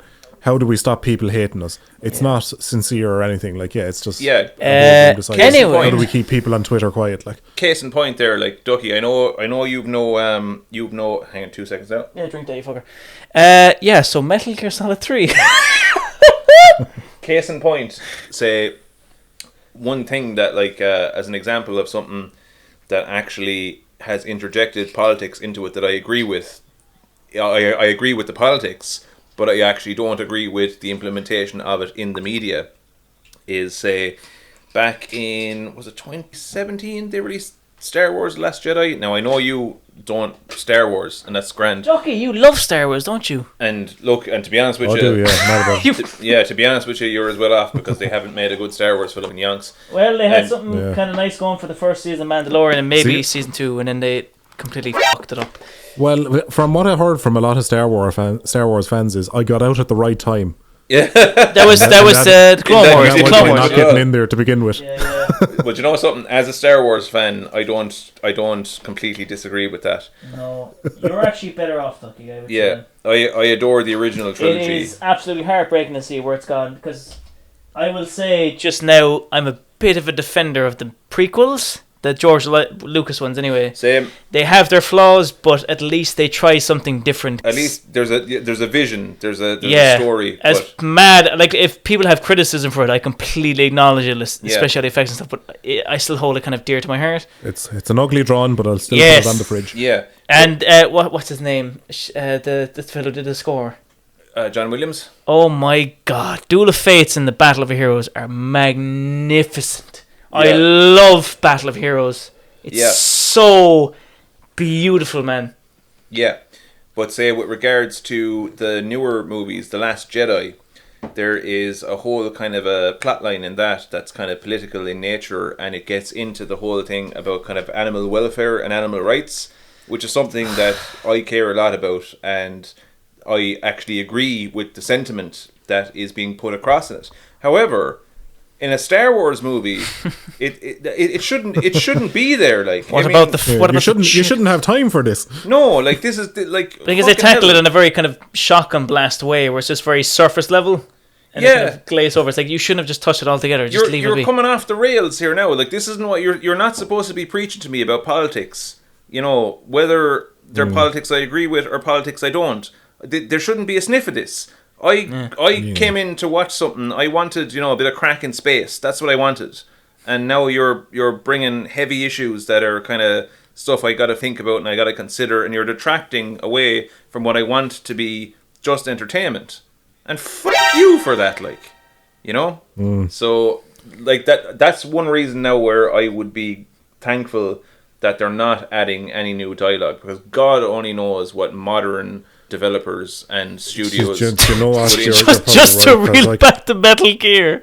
I was just gonna say you're probably right, because I'm already imagining like the radio call where they're talking about pronouns or Sigurd goes by they them race and this and that and the other, and you're like, wait, now this is completely off topic game. What are you doing? Is this even a Metal Gear podcast anymore? Will we roll back? Like, we will in a sec. Case in point. Case in point. With the Master Collection. Now, I've only read about this because I haven't bought the Master Collection because I'm not fucking paying money for what I can emulate to be a better experience. Something you probably already bought 5 times in your life anyway. Yeah, this is it. Like, I have the HD Collection from 2011, which is, for the most part, actually, pretty much completely. We had it down in the... Yeah, it's 1 for 1. It worked well, yeah. Yeah, that's it. It's really good. So, but... as far as I'm aware, with regards to now this is just stuff I've read because, like I said, I haven't played the thing, but apparently there's warnings at the start of the game where they say something like there are ideas expressed in this that are of their time and they're not reflective of like modern standards or modern thinking. And I'm like, and even that in and of itself, go fuck yourself, like. Yeah, you shouldn't have to explain that anyway. And you don't have to explain that anyway. The problem with like big companies nowadays is they think everybody is an absolute moron. Like, they don't give anybody a bit of any credit for a bit of common sense, you know, that kind of way. Yeah. And because of that, when they don't do that, you have the actual morons kind of going, well, they didn't warn us. But it's not even a matter of lack of common sense. It's like they treat everyone like they're a baby. Like none of us are completely aware that an old game or an old you might be tackled with series something would have old ideas. It might make you think. But like they do that was it Disney or something like that with the Tom and Jerry cartoons? You can watch the classic ones, and there's just they had Whoopi Goldberg, didn't they? She was like, look, but they kept it as is. They didn't edit it, but she came on. She was like, part of me respects them for that, where they could have went back and removed episodes and blah blah blah. Disney did that though. But the other part of me is like, Disney did a lot for that, but like Tom and Jerry were like, no, look, this is a product at this time, just so you know. Tom and Jerry, this is a very old product. Bear that in mind when you're watching this or showing it to your kids or whatever. You know, that's fair enough. They didn't go back and change, but then you have like other things and they're removing episodes and stuff, and you're like, no, you're literally deleting people's art, like. Yeah, exactly. And this you don't teach anything by fucking deleting it and not letting you tackle it yourself, like.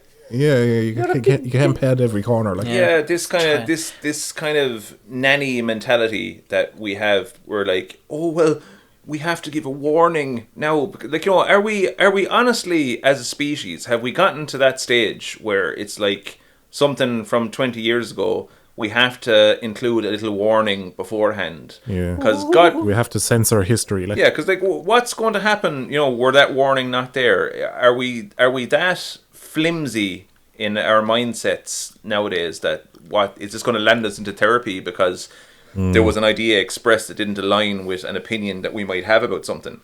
Honestly. Well, like, the most frightening thing is that people would do that though. Forcibly introduce it up your jacksie, you pack of wankers. That's what I have to say about it anyway.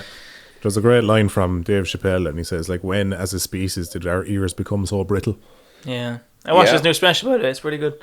Oh, he's got a new one again, does he? Oh, it's really good. Yeah, very good. I'm no good at keeping up. Ricky Gervais's new one as well. If you're, I haven't seen that yet. Someone at work goes, "Oh, he touches on stuff I don't think is particularly funny." I'm like, he jumps straight into it. I went. It doesn't matter. Doesn't breathe. I goes, it doesn't matter if you find it funny or not. It has to be tackled because comedy has to be. It has to be completely open. There can be no lines drawn. It's either all funny or none of it's funny. It's as simple as that. It was Matt. Was it the South Park boys? Yeah. Yeah. I'm going to go for a quick lash, so you keep the ball rolling. Go for a lash. Ducky, what the hell were we talking about? We go back to Metal Gear. You talk about Metal Gear. We go back to Metal Gear. We haven't leaving off. You were summing up the story there. So we're Naked Snake. We have to. Actually, speaking of Metal Gear, I can touch on this. So you know the way in the game you gather flora and fauna, so you get your animals and plants and stuff like that, and how some of the plants you could use for medicine, and then some of the animals are poisonous or bad for you and all that. Yeah. Well, there's a thing in the game where it's kind of like Pokemon, where if you capture and kill or eat all the animals, I'm not sure exactly what the mechanic there is a cage they give you to capture animals. Yeah. Yeah, you have 3 cages or whatever. But there's a mechanic in the game where if you get all the animals, you unlock like a special camo or something for your new game plus. That sounds about right, yeah. And there's one animal in the game. It's a very rare animal, and it's like Paramedic tells you about it. It's called a Tsuchinoko. You capture that in the area where you fight the fear. I think I saw that. The end is where you fight the end. Is it the end or the fucking fear? It's the end. Yeah, either or. That's what I got it. But now the thing is with this Tsuchinoko, I'm not entirely sure how the mechanic works, but I think it's calculated. It's possible that he may not be in your playthrough because it's like the RNG is rolled when you start a new game, so it's possible that he may not even be in. Oh, we're going to a D&D territory. That's what I think it is it? Yeah. It's random number generator. Great. So there's like a 3 out of 5 chance that he'll be in your game, but then there's a 2 in 5 chance that you'll never catch him in that playthrough. That is virtually impossible. Stupid. So, but it's like one of these like rare Pokemon style snakes you can catch in the game, and that's included in the overall capture all the animals, and you need to get them all to get this camo or whatever it was. Now I only ever found him once on a playthrough, and I caught him in the end. I caught him in the cage. But somewhere about halfway through the game, you lose all your like gear, your guns and all that, and you kind of procure them again. That's when you get captured, when you're interrogated, yeah. And all of your all the animals and stuff like that you had on you can be found outside of the room that you collect all your gear in. So it's kind of the game's way of saying, listen, if you so happen to have this rare animal, you can capture it again and carry it to the end of the game because you needed to take it to the end of the game to get this camo. Yeah, I saw that kind of stuff, yeah. And so I caught this Tsuchinoko, lost all my gear, seen the Tsuchinoko again in this area. So I was like, oh, grand, I can capture it again and carry it to the end of the game. but I had no tranquilizer bullets left in my gun, so I had to kill it and take it back dead in my backpack to the end of the game, and it didn't count because it was dead and not captured. I've got something worse for you. I did a non-lethal playthrough recently, just to play through it, and I hit some bastard with a stray rocket during the Shagahod chase out of the base. I did this. I did the sorrow bit. Not a single soldier. So it was like I hadn't killed anyone up to that point, but some bastard got a stray rocket during that fight. I was like, shit! You fuckers! He's just wandering at you going, he was, yeah. Like, no, bastard. who are you? And the thing is, you do no damage to the thing anyway, so I don't know what I was firing off rockets for anyway.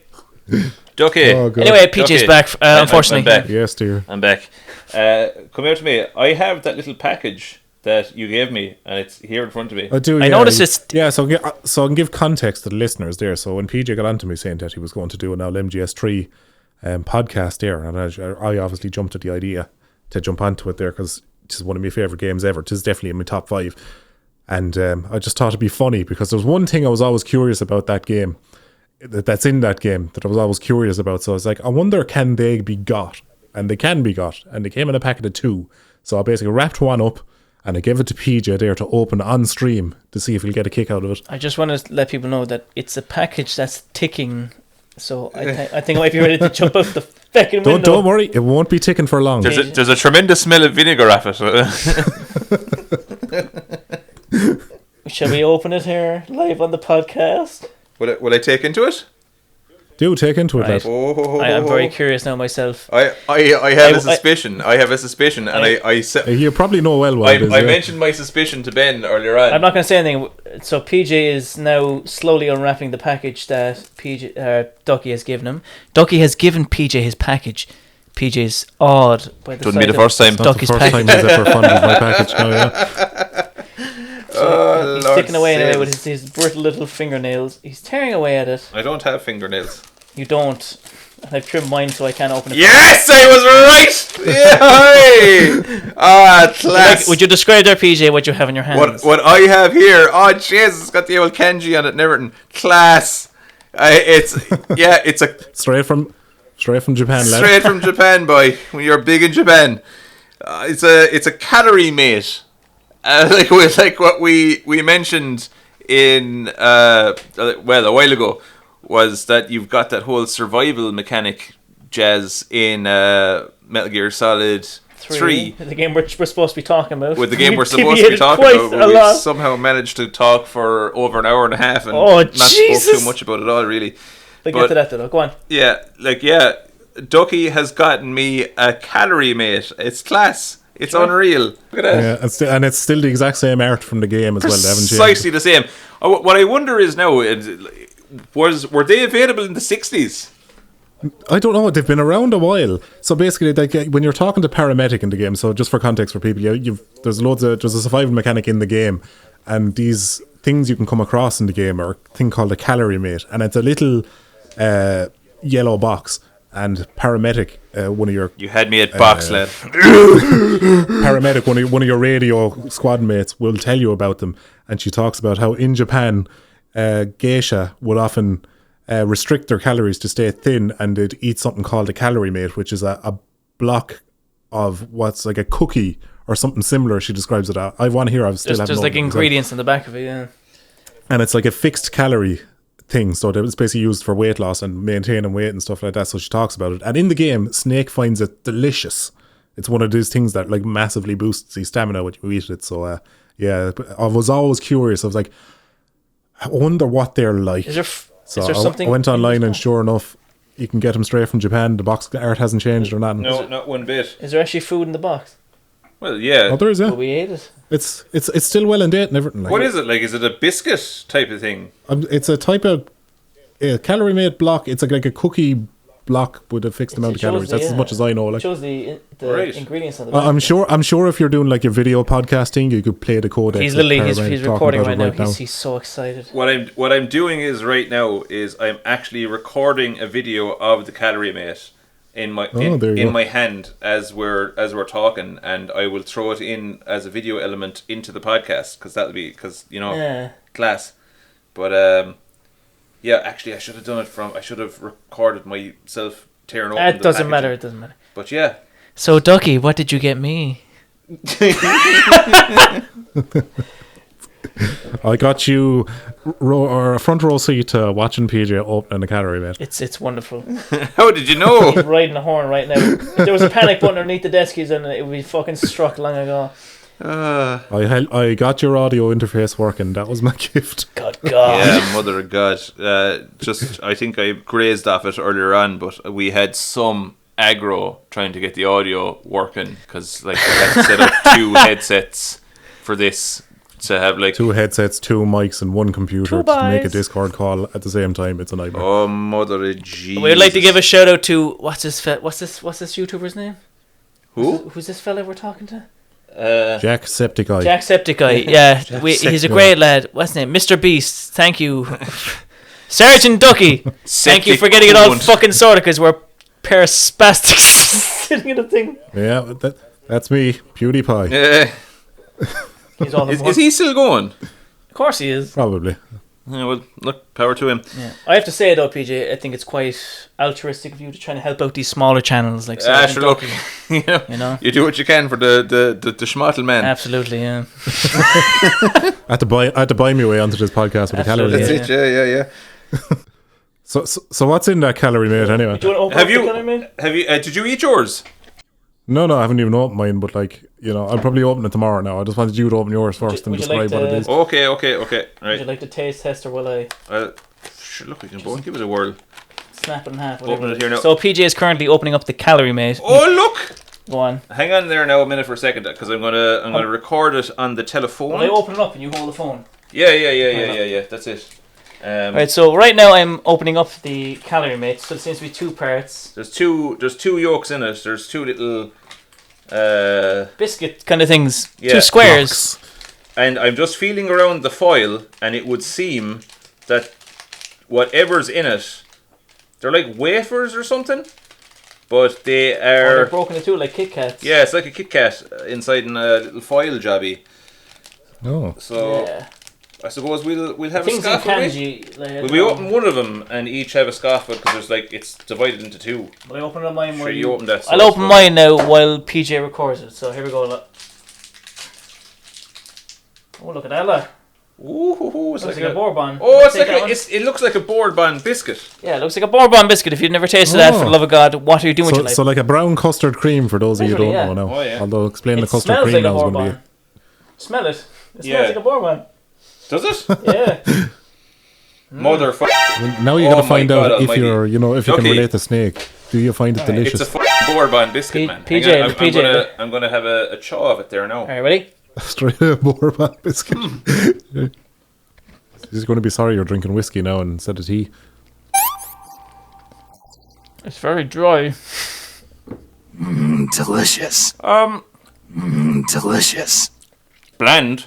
It's Delicious. Very dry, but it's nice. it's very bland. Yeah, like it's definitely not bad. Hang on now. I'm going to down it with a bit of whiskey. Hang on. Delicious. So like if you're eating a load of mushrooms and snakes and birds in the jungle and all that, that'd be a nice The whiskey is not a nice change. It would be a nice palate cleanser. Yeah. You know what we should have done? We should have boiled the kettle for a bit of tea. Delicious. Yeah, fuck it, but sure, I didn't even know what a calorie mate was because like. I know I was in Metal Gear and you could eat it, but you never saw what was in the bloody thing. Yeah. Yeah, I was expecting like cookie as in like the Irish and UK definition of it, but I suppose in hindsight I probably should have been expecting cookie as what the Americans call it, which is a biscuit. Very dry, but it tastes quite nice. It actually tastes quite nice. Yeah, I will say that. If you put it into like a biscuit or a bit of tea, it'd be savage.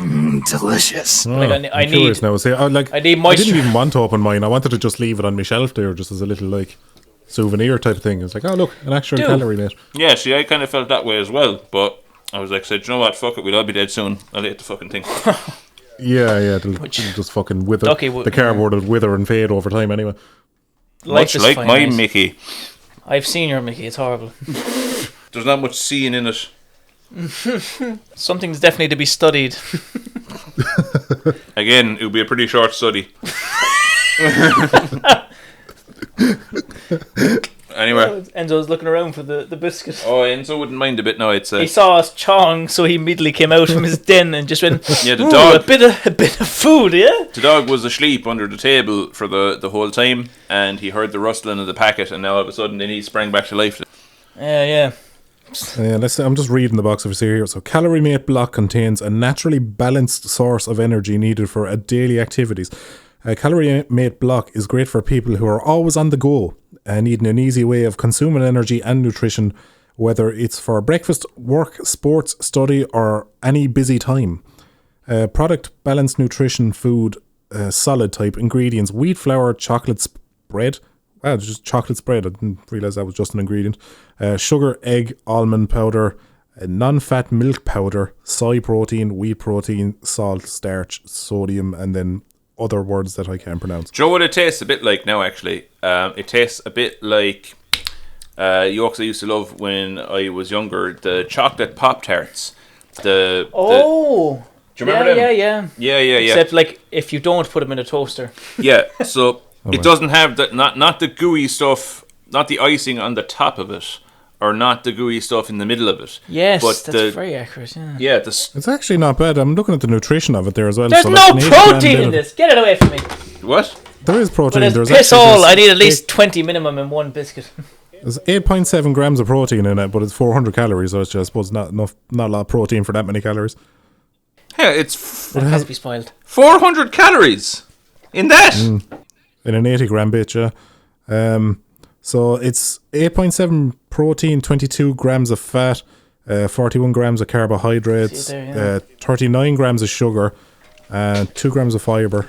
But it has loads of stuff in it, like fucking 200 milligrams of calcium, 2.5 of iron, 50 milligrams of magnesium, 90 milligrams of phosphorus, vitamin A, vitamin B, and 1 spurt of secret sauce. 6.2 milligrams of unfiltered ejaculate. So I suppose they'd have to filter it, wouldn't it? You wouldn't want contaminants in your ejaculate. Unpasteurized ejaculate. Yeah. I could get that taste right there. Semi-skimmed ejaculate. No, I need You these just skim the top of it, you see. That's where the good stuff 20 is. grams minimum of my weight of protein. You've ruined me now. Note: to ensure freshness, please eat as soon as possible after opening the package. Well, yeah, what are you going to do? You're going to open the packet and put it on the mantelpiece and... Well, yeah, if you've like planned out your day with like military precision, you know, just I'll open that there so that'll be ready this evening. I'll leave it in the letterbox there so I can eat it on the way in. So just to recap, you are playing as Naked Snake, who gets thrown into Russia, who is trying to get Sokolov, who is a sort of rocket scientist for the USSR, who's trying to defect, who previously had defected, but he had to be returned as a sort of a prerequisite to the Cuban Missile Crisis to have Russia pulled out. So Snake is sent in to try and get him out. To get him back out again. Yeah, to get him back out again. Yep. So he's thrown into the mission. You as a player is introduced to the combat system, the food system, blah, blah, blah, blah, blah. You trudge through this little facility where you find Sokolov. Sokolov tells you he's been working on this new device or this new kind of thing. That, you dirty article. You dirty man! That's all I keep hearing. It's like, are you Sokolov? Are you sucking off, yeah? Well, have I got news for you? No, I'm looking for Sokolov. You sucking off. So you want to go to the States, do you? Well, you better get started sucking off. So he tells you, look, I've been working for the GRU, this little faction who's trying to sort of usurp Gorlukovich, who was the general secretary at the time. No, Sergei Gorlukovich is a fictional... General Serlukovich. No, Gorlukovich is the guy from 2. Khrushchev, you're thinking Khrushchev? Yeah. Okay, what page you said? Is the guy from Metal Gear Solid 2, the guy... it is! Olga's father. Never mind, yeah. What was his name? Khrushchev, who's the general secretary of the USSR at the time. There's a faction trying to usurp him. Turns out Sokolov is actually under the protection of Khrushchev at the time. So you take Sokolov out, and as you're leaving the building, you are assaulted by a little faction or a little arm of the GRU. Accosted by the arm of the GRU, which is known as the Ocelot Unit. Now, for any viewer or any listener who has been paying attention to the Metal Gear podcast we've been doing, or the games, you know, the Ocelot Unit is alluding to the character Ocelot. The snaky boy. The snaky boy. Who? Wow. that fucking stupid. I think I might have had too much. I think I might have had too much sauce. What was that? That was fantastic. That was excellent. How long, Ducky? How long have you been waiting to do that? How long have you had that prick of a Your soundboard? finger twitching over the button. That was an authentic moment, that was, because I literally just thought of it. When you mentioned Ocelot, brilliant. That was the first thing that popped into my head. Is that stupid? Yeah. Could you imagine calling the lads out for like a pint for the night? That's it, yeah. All lads coming out of the woodwork. They all just come out of the woodwork armed with assault rifles. Or you're outside, this young one's outside her gaff the dead of night, and you're trying to get her up, and you're like, making this sound outside the window there, so she'll know. Yeah. But did you know what it is? Do you remember the time we were living back at the gaff and we heard two cats going at it under a car? Yeah. And the screams coming out of the cat. It's much like that, yeah. But yeah, anyway, the Ocelot unit turns up there and Snake hands their arses to them. Snake batters them. He batters the whole lot. Kick up the hole, if you could believe it. They get, but amongst the unit is Ocelot. The young revolver Ocelot, yeah. Younger, he's got the little crew cut. He's got a Makarov pistol at the time, and he's a bit of a cocky boy. Yeah, he's pulling all these fancy stunts with his gun because he's trying to show off. He's trying to be the big man. So in the kind of little confrontation, you take out all the Ocelot unit, and he's the last one standing. And I think you knock him out. CQC, which is sort of alluded to between the boss and Jack, which is something they created apparently. The two of them developed, in their time together, they developed this thing because their backstory. An early version of hand-to-hand combat. Yeah. So Ocelot is on the ground. Dragon, I'll fucking bait you. So Ocelot's on the ground and Jack is over him. And he's kind of like, you're pretty you twist your elbow to absorb the recoil, but that's more of a revolver technique. And Ocelot's kind of looking at this guy like, what? Like, what? What did you say? Yeah. He's baffled. It's actually a lovely kind of thing. This is my favorite rendition of Ocelot. This little kind of friendly rivalry that builds between him and Naked Snake or Big Boss is perfect. Isn't it like Ocelot's gun, because he's using a semi-automatic pistol? He tries out a new technique where he's like he tries to load a bullet as he shoots, so it's never empty. You tried to round the chamber, didn't you? Yeah, he tried to stick a bullet in, but it jammed the gun, and that gives Snake the opening to take him down with a bit of CQC. But rather than killing Ocelot, he basically kind of lectures him about how he was trying a technique on a battlefield that he's only ever heard of. And he's like, kind of chastises him, saying, trying a technique on a battlefield that you've only heard of is, foolish. And I hope you like jamming too. Because we're jamming. We're jamming. And then he also points out to Ocelot how he bends his elbow when he fires the gun, which is better suited to somebody who has a revolver because it absorbs the recoil.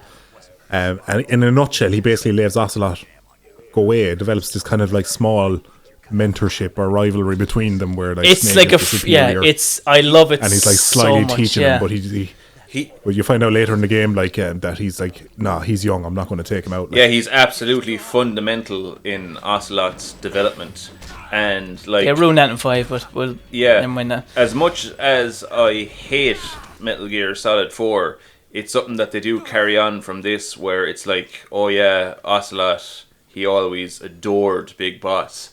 And this game, like jumping backwards, like the context of some of the lore. It actually lends itself pretty well overall. Yeah. Like 4 has good points, but they're just dramatically outweighed. I did a watch to walk through of it. Now, emphasis on walk. I think the first comment was 10 minutes of gameplay, 11 minutes of cutscenes, which is very accurate. But like, there's actually stuff there now I will get onto when we get eventually there that I quite like. But that is in the horizon. Let's fall back before we go too far. Yeah. So you defeat the Ocelot unit.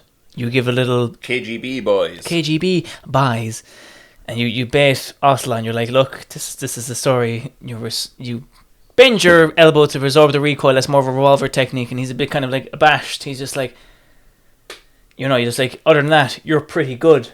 But that was some fancy shooting. You're pretty good. Pretty good. You're pretty good. You're pretty good. You're pretty good. Pretty good. Yeah. That's the whole thing, because a line of dialogue that's always been associated with Ocelot, and it's a kind of a weird thing because it just so happens to be. Do you remember in like the very first game after you defeat him in the boss fight, and he's just like, "You're pretty good." No. It's I think it was you're initially introduced to them when you interviewed the DARPA chief or the other fella. Yeah, President Baker. Yeah. The arms tech The president. fat fella. Yeah, like And all of a sudden he shows up and he's leaning against the wall and he goes, "You're pretty good." You're pretty good. Just what I'd expect from the man with the same code as the boss. And like they just carried that on. They were like, okay, this is a wee little phrase that we're going to associate with this character from now on. And even like, you know, when you cross paths with him in 4 and stuff, and at the end. But you see, kind of drawn back to a point we made. Good. I don't even think it was on Metal Gear, but just like say, if you try to explain something, it might ruin it.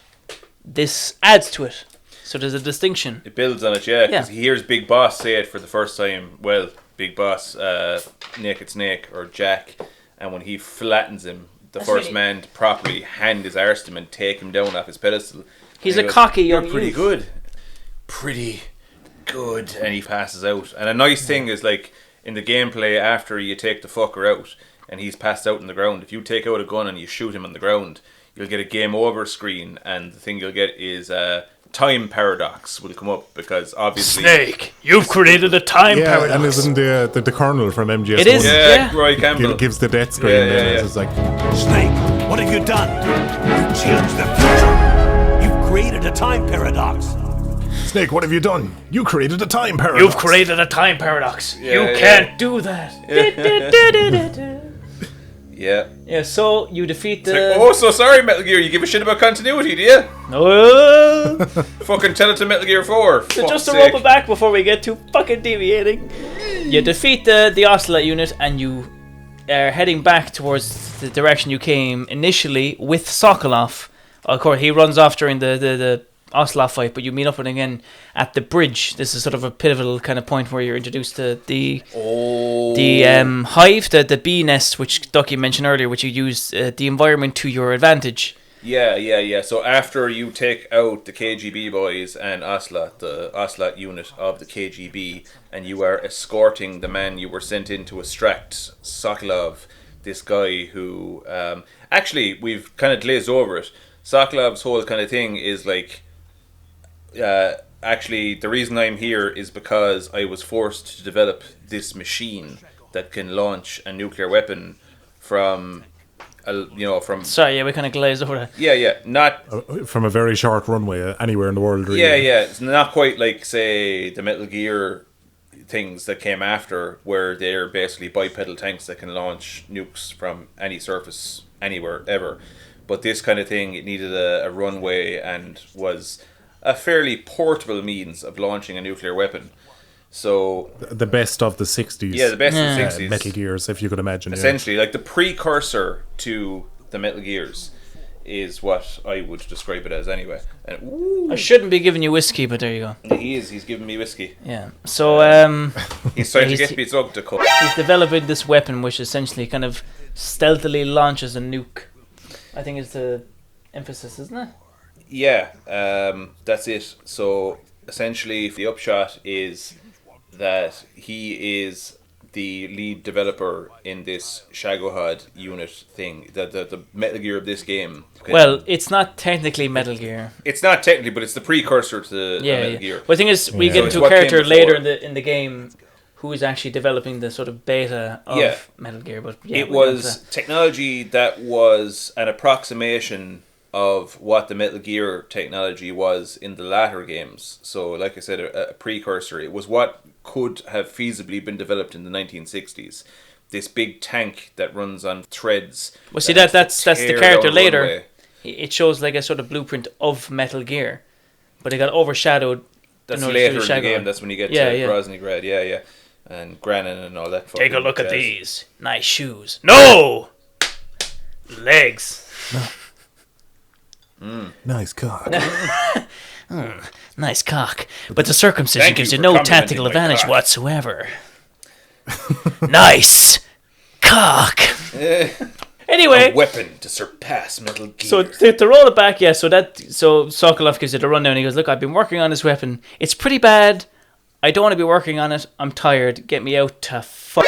I'm sick of being used as a So scientist. you roll it on, you beat the Osla unit, you're drawn back to the bridge, and this is where it initiates the cutscene. So as we kind of draw back early to the what we said, Stahl the Ball, Pope John Paul.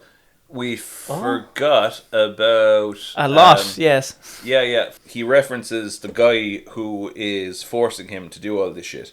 Oh. This guy, the GRU Colonel Volgin, who was one of the primary antagonists of this game. And as mentioned before, he's part of the leading faction trying to usurp Khrushchev. Yeah. So this motherfucker, he's this sadist bastard who, like, and this is another thing now. And again, I can't help this, so just kind of let me get it out of the system. This whole bullshit that Kojima engaged in, this retroactively explaining things, where anyone that has supernatural abilities, we have to give an explanation for it. This guy, Colonel Volgin, and his name is like, Volgin, voltage, blah, blah, blah. This guy, he controls electricity, basically, this guy. He's this Russian GRU colonel, and he controls lightning and all that jazz. He's not a member of the Cobra unit or any of that bullshit, and he has a seemingly supernatural ability, and it's this bullshit half measure of like, I'm going to explain some of it but poorly, where you didn't need to explain any of it.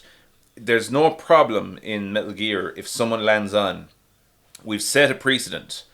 Fellas land on, they've got psychic powers, they can take the blood of another person into themselves and take their appearance, and they can become that guy. There is no issue. Like, in much the same way as we suspend disbelief for Harry Potter, for Lord of the Rings, for anything. Just because you have kind of real world ideas baked into the lore of the game doesn't mean to say that you have to explain everything. But here's an example of one character whose abilities are never explained and are never expanded on. And that's fine. That's the way it should have always been. And Metal Gear 3 actually doesn't concern itself with that. But just retroactively as the series goes on, like Kojima trying to explain away the supernatural limits, they're just no explanation required. But yeah, this guy, he is one menacing motherfucker. But his whole kind of thing is, yeah, he wants to overthrow the Khrushchev regime, take control of Mother Russia, and he has a lot more kind of nefarious kind of schemes and agendas of his own going on. But the second we're introduced to this guy, we're trying to get Sokolov out of the gap. We're trying to help Sokolov defect and get him back into the US. And Sokolov's whole thing is like, they're making me produce this tank that can launch nuclear weapons down a runway, and I don't want any hand acting or part in this. But when I was returned to Russia, or the USSR at the time, after I initially defected to the States, when the US handed me back to prevent the whole Cuban Missile jazz, I was forced to work on this. I don't want to be doing it. And because the US recognizes the threat of this machine, they're like, okay, get this guy out of here before he can complete this thing. So we have everything from the ground up is a precursor to what comes down the road in the Metal Gear games. Be it the precursor to the Metal Gear bipedal nuclear tanks themselves, and be it the precursor to the Sons of Big Boss. You are playing as Big Boss himself, and that's the bedrock that we're playing on right now. And Ducky, I went for a pitch there. Was PJ talking shite as usual? Oh, I zoned out. Yeah. So anyway, let's ignore everything PJ just said there. So we got Colonel Volgin, who I would say, if from the previous installments of the game where we have maybe villains or we have full of antagonists, say, especially in the first one, where we can kind of almost sympathize with. Why do I talk to this guy? Why because do I talk to him? Because you fucking love me. That's why. I think Volgin especially is a nice I don't know whether to hand you this whiskey or not. Okay, look, I'm going to hand it to you. Just because I keep you quiet for a small bit. Aye. I think Vulcan is a nice fresh breath of fresh air, because the first and second one, the second one especially tried to imitate the first one with a lot of sympathetic villains in it. It kind of, well, especially maybe on Fortune's part. And it's kind of like, oh yeah, that kind of maybe... That's the second one. That's what I mean. Like the second one tried to imitate the first one in some sense, in a small bit, with Fortune trying to make it a bit more sympathetic villain. This one just, the third one, Vulcan all out.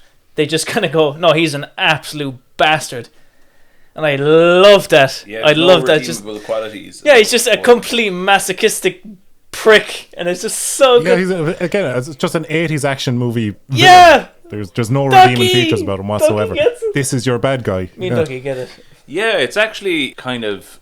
I hear a thing often where people kind of criticize certain characters and they kind of say, oh, he's a very one-note villain. And I haven't heard that a lot in reference to Vulcan, but I think it's to Vulcan's strength that he is... Well, I just think Vulcan's not the takeaway from that game, and that's why it doesn't matter. Because that's not what the game is about. Like, you don't really think about Vulcan that much when you're playing Metal Gear Solid 3 or when you're remembering it, because that's not the thing that hits you. He's hardest not the main focus. In a very surprising turn of events, Ducky, you're not wrong. But Thanks, lad. you're pretty good. That's what that You're felt pretty, like. You're you're pretty grand, eh? you're fairly grand. Yeah, but was it my thing? I got you were bursting out laughing. We're playing. What was it? It was a Halo Master Chief collection, wasn't it? Yeah. We're going about kind of like LD knockoff versions of characters. And I said, I was just going to say Aldi Knackers. I thought he said that as well, but never mind. I goes, well, we have instead of Revolver Officer, we have Pistol Pat. Pistol Pat. I said, you're fairly grand, hey. You're fairly grand. And we're playing Halo Reach at the time, assaulting some Eric, and I just saw his character stop, and he just started bellowing, laughing for like 10 minutes. You're like, So it's like the boss be man, and then big boss be big man. Big man. Big man. You have... And it's like at the end of the game, I award you with the title of You are better. You are better than even the man himself. You were I above award you even the title man. of Big Man. You are a true lad. You are some man. You were some man. But I remember that. It was good. What would the Cobra unit be now? You'd have the fear, the pain, the end. All the same, just as a night out. It'd be just D apostrophe. Dend. Dend. The fear. Yeah, the sorrow would be the misery. The misery, yeah, the misery. Oh, the misery. Do you know, was it, I think 2022, you know, my most listened to song on Spotify was? It was Snake Eater. Is that on Spotify? Yeah. And I was like, as soon as I played that game, I just fucking fell in love with the song because I love it so much. I know you like The Best Is Yet to Come, but Snake Eater just takes it from me. I love that song so much. I'm sure Ducky concurs, don't you, Ducky? You kind of cut out when you were talking there, so I haven't even heard what song you were talking about. I said you had a massive schlong. That's absolute Oh, lies. never mind. We'll have Never none mind. of that. I was trying to build him up, but he's too humble. He's too humble. No, I don't have the ability to back that up. It's pressed against me. Yeah. I can't. I'm saving myself a lot of hassle. Listen here, buddy. I can't cooperate that story. Listen here, buddy. I'm calling your cards. I ain't got nothing. I got nothing in this. Where the hell were we? Yeah, so we got introduced. Well, we don't get introduced to Vulcan yet, but he's alluded to by Sokolov. So, just to run forward again, once again, you defeat the Ocelot unit. You get to a bridge where you initially come from to get to Sokolov, and it initiates a cutscene. So you're crossing the bridge with Sokolov, and Snake has kind of got his little gun out with the knife placed over it in a sort of CQC fashion.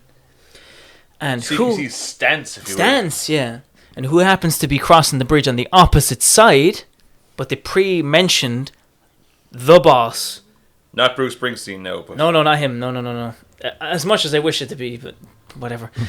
So it's the boss, Naked Snake's, a mentor, and she's carrying two little kind of suspect packages with her, and Snake is just like, what are you doing here? Like, what's going on? And she announces to him, I'm defecting to the Soviet Union. And Snake is just like, why would you do that? Don't. Don't. Come on now. Come on.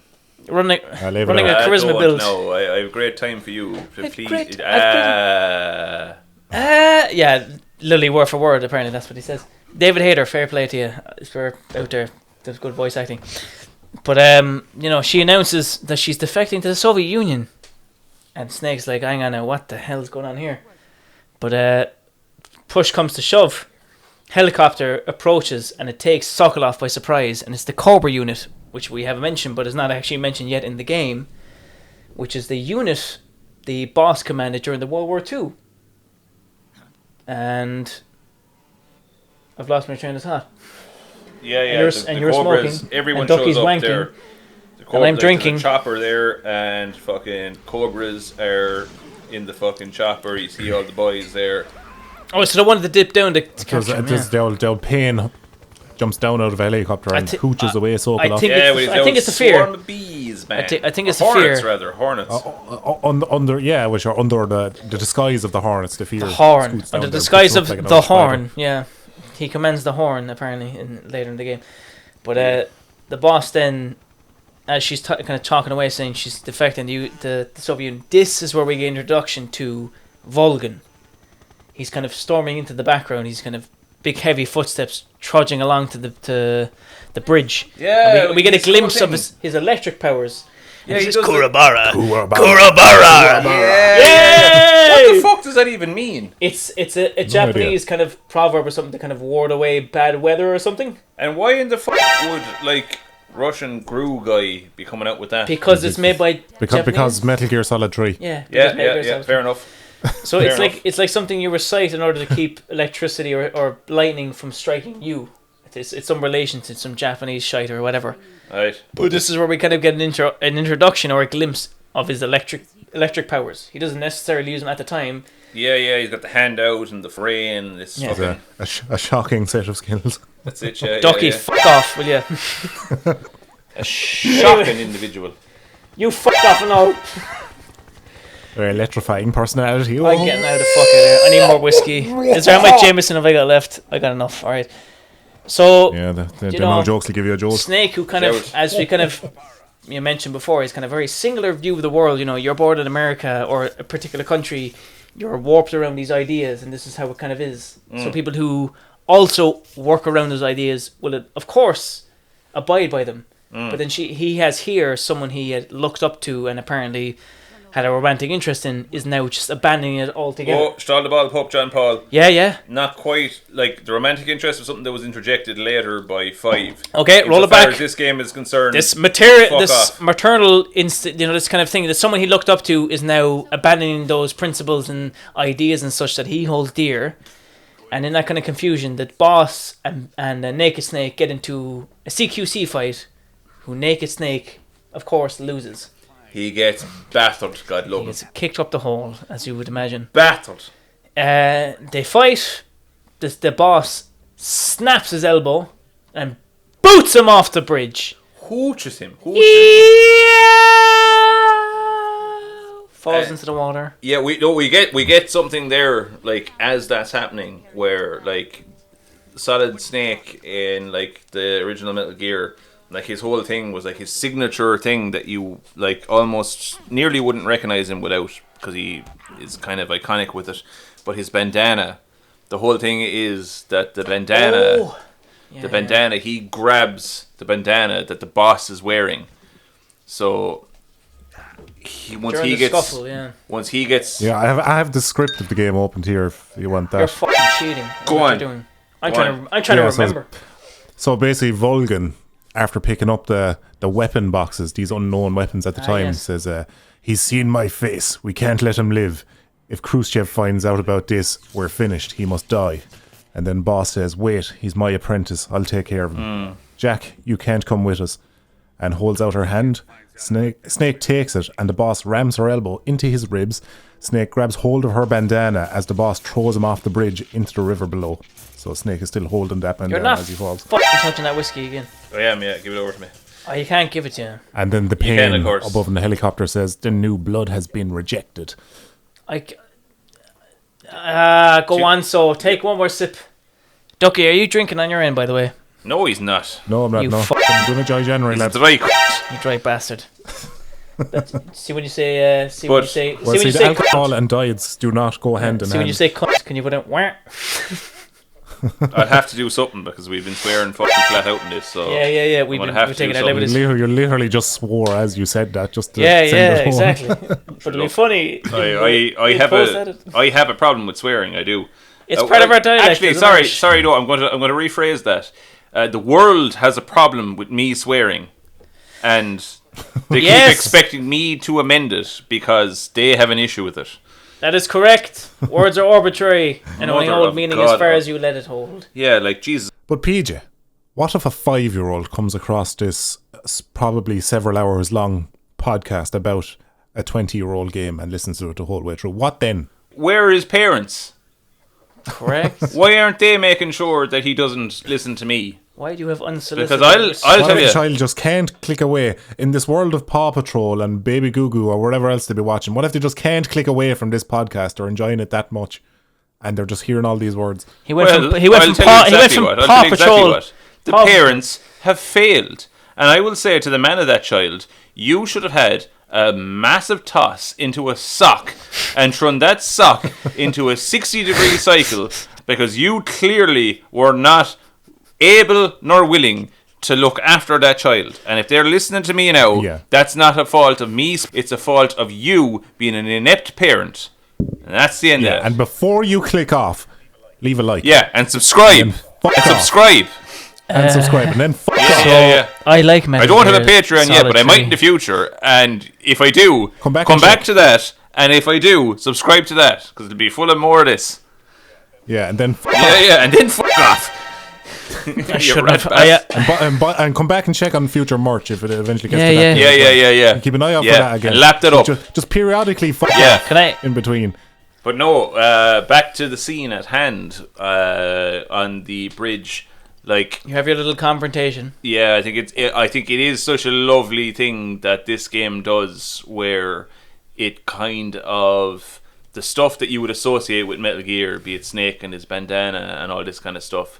It kind of gives you such a lovely foundation for all that kind of thing. Like, here's the boss, and you know, Snake's mentor, this person that he absolutely adores from the ground up, and like, even when she baits the shit out of him on the bridge and breaks his ribs and all this kind of stuff, and he's bet and he's defeated, and the whole thing is then like she puts the hand out, and she's all like, you know, oh Jack, you can't come with us, you know, and he still puts his hand out, and it ties into what we were talking about earlier on with this kind of theme of how your allegiances change with the circumstances and all that kind of thing. And like, he's still there, and he's like, you know, well, me personally, I adore you, and you can read into it like how their relationship should be interpreted is in an ambiguous way. My thing is, I thought it was maternal.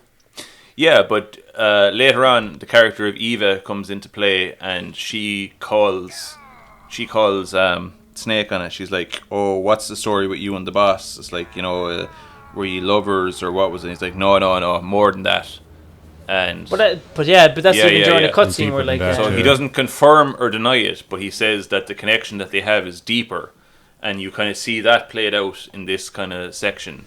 And he's like, you know, I have a kind of a bond, a deep bond with you, that basically you tell me you are defecting from our home nation, our country, and you are betraying us to the enemy, and you've already broken my ribs and battered me and all that kind of stuff. And even all that withstanding, when you put your hand out to me and you're like, you extend your hand to me, I can't but reach for your hand.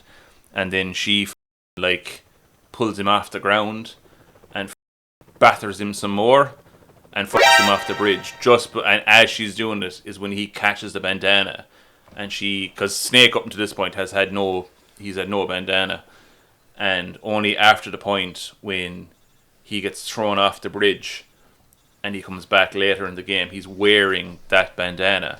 So it's a kind of a subtle kind of a thing where it's like, regardless of what this person has done, regardless of how the scene has changed.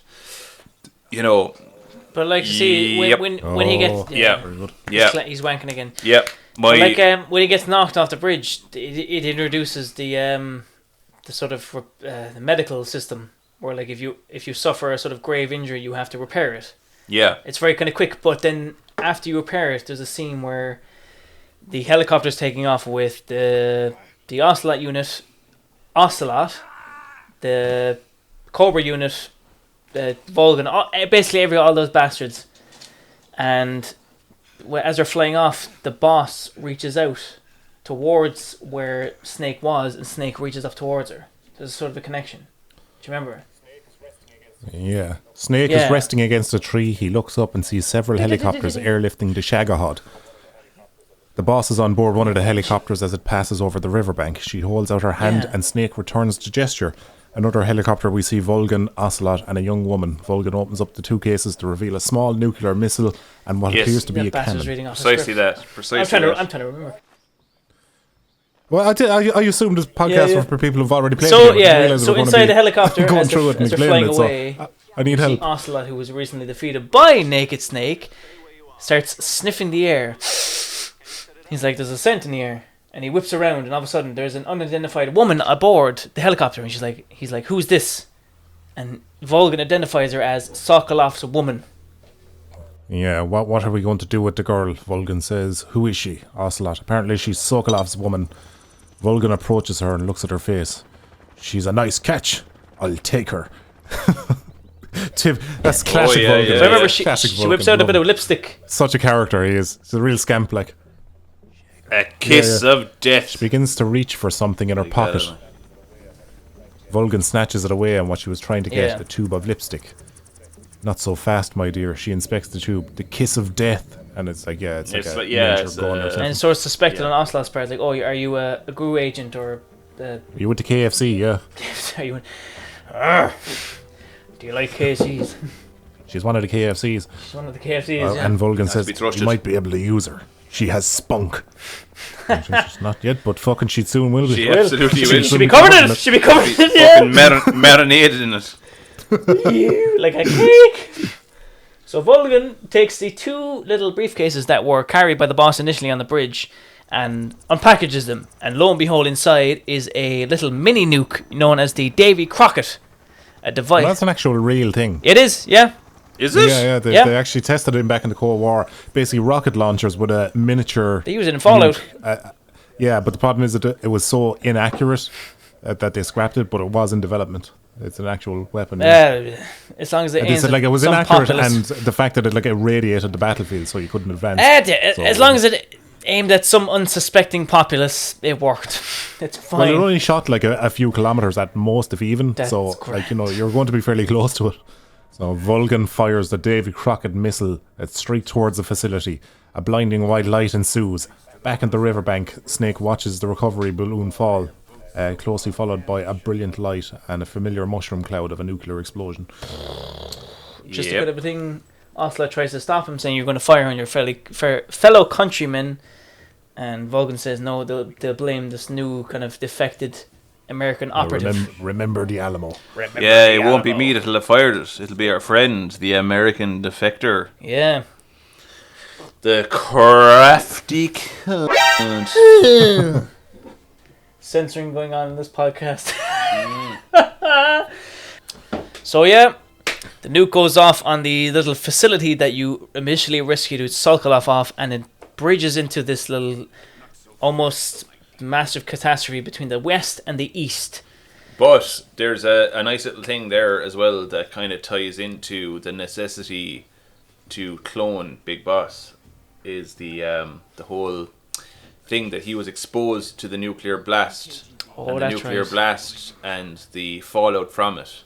He was sterilized as a result of said nuclear blast, thus necessitating cloning rather than, kind of him just having like natural offspring. The old-fashioned. But yeah. Hole.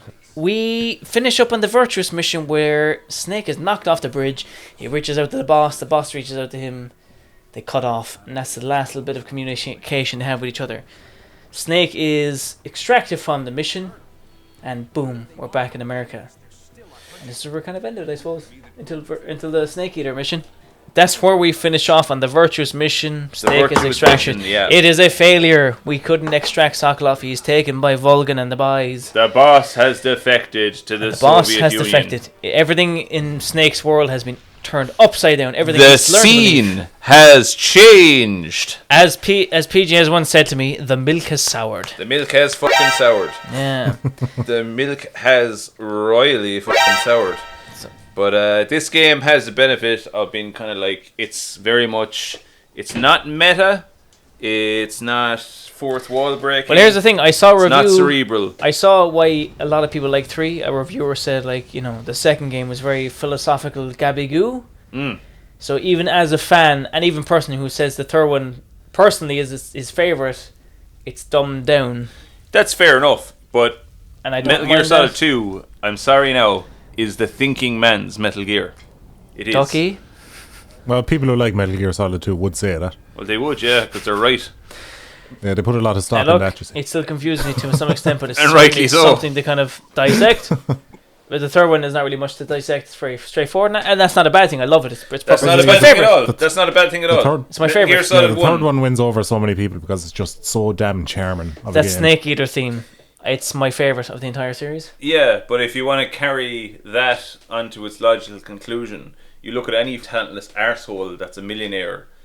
What do? You make lowest common denominator shit. And I don't want to attach that to Metal Gear Solid 3, because Metal Gear Solid 3 is great. It's like Metal Gear Solid 1.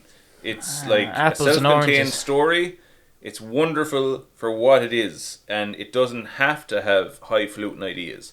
It's great in and of itself. But like, for any man who likes his philosophy, I love myself some philosophy. yeah, philosophy. Epictetus, yeah. Yeah. Some highfalutin ideas, and likes to be made to think about shit. Badabada. Grand. But Metal Gear Solid 2 was a departure from Metal Gear Solid 1, and this is a return to form insofar as a self-contained, wonderful tactical espionage story is concerned, and it builds a beautiful foundation for the entire series moving forward. But as far as I'm concerned, after Metal Gear Solid 3, there is no Metal Gear. There is some shit. I do not accept 4 as canonical. No, I can't. No, you get... Yeah. Look, I will say, like, just for the benefit of yourself there, PJ, I don't actually hate Metal Gear Solid 2. I quite like it. Because I just ignore the whole highfalutin thing and just take it on face value that you're just a secret agent on a load of shells and all this stuff actually happened, and then the end is just too much effort to boil down. I still enjoy it. It's just that it's that philosophy bit at the end I don't like, but the gameplay of the game is. Is it a matter of fact that you don't like it because you don't get it? Seeing Snake as a different character and just coming across him randomly is fantastic. You know, I love all that. But the thing is it a matter of fact that you don't like it yeah. because you don't get it? That's not derogatory. I mean, legitimately, because like the first. Oh no, I straight up don't get it. That's I've played perfect. times, No, that's but wonderful. Because the first But I layer. know for a fact if I sat down and dedicated the time to it, I could figure it out. It's just the way I don't want to. the world is what's that motherfucker said? The world is divided into two people: the wise who know they're fools and the fools who think they're wise. yes. There you go. I'm just smart in all the wrong areas. Well, Yeah. no, But, look, the thing is with like Metal Gear Solid 2, like I said, like I couldn't tell you that it's not pretentious. It is. It absolutely is. But does that mean to say that there aren't some savage ideas in there that take a lot of unpacking? And I think Kojima overreached his hand. He absolutely did. But at the end of the Well, I fucking don't know, day- because like if you're talking about 20 years later, and it's more relevant now than ever, what can you say about it? Well, it was so ahead of its time, which is why I kind of wonder, like, say... Because I've seen wonder like, now, massive, like- random clips pop up saying like, oh, Metal Gear got it first. They understood it first, and that kind of bullshit.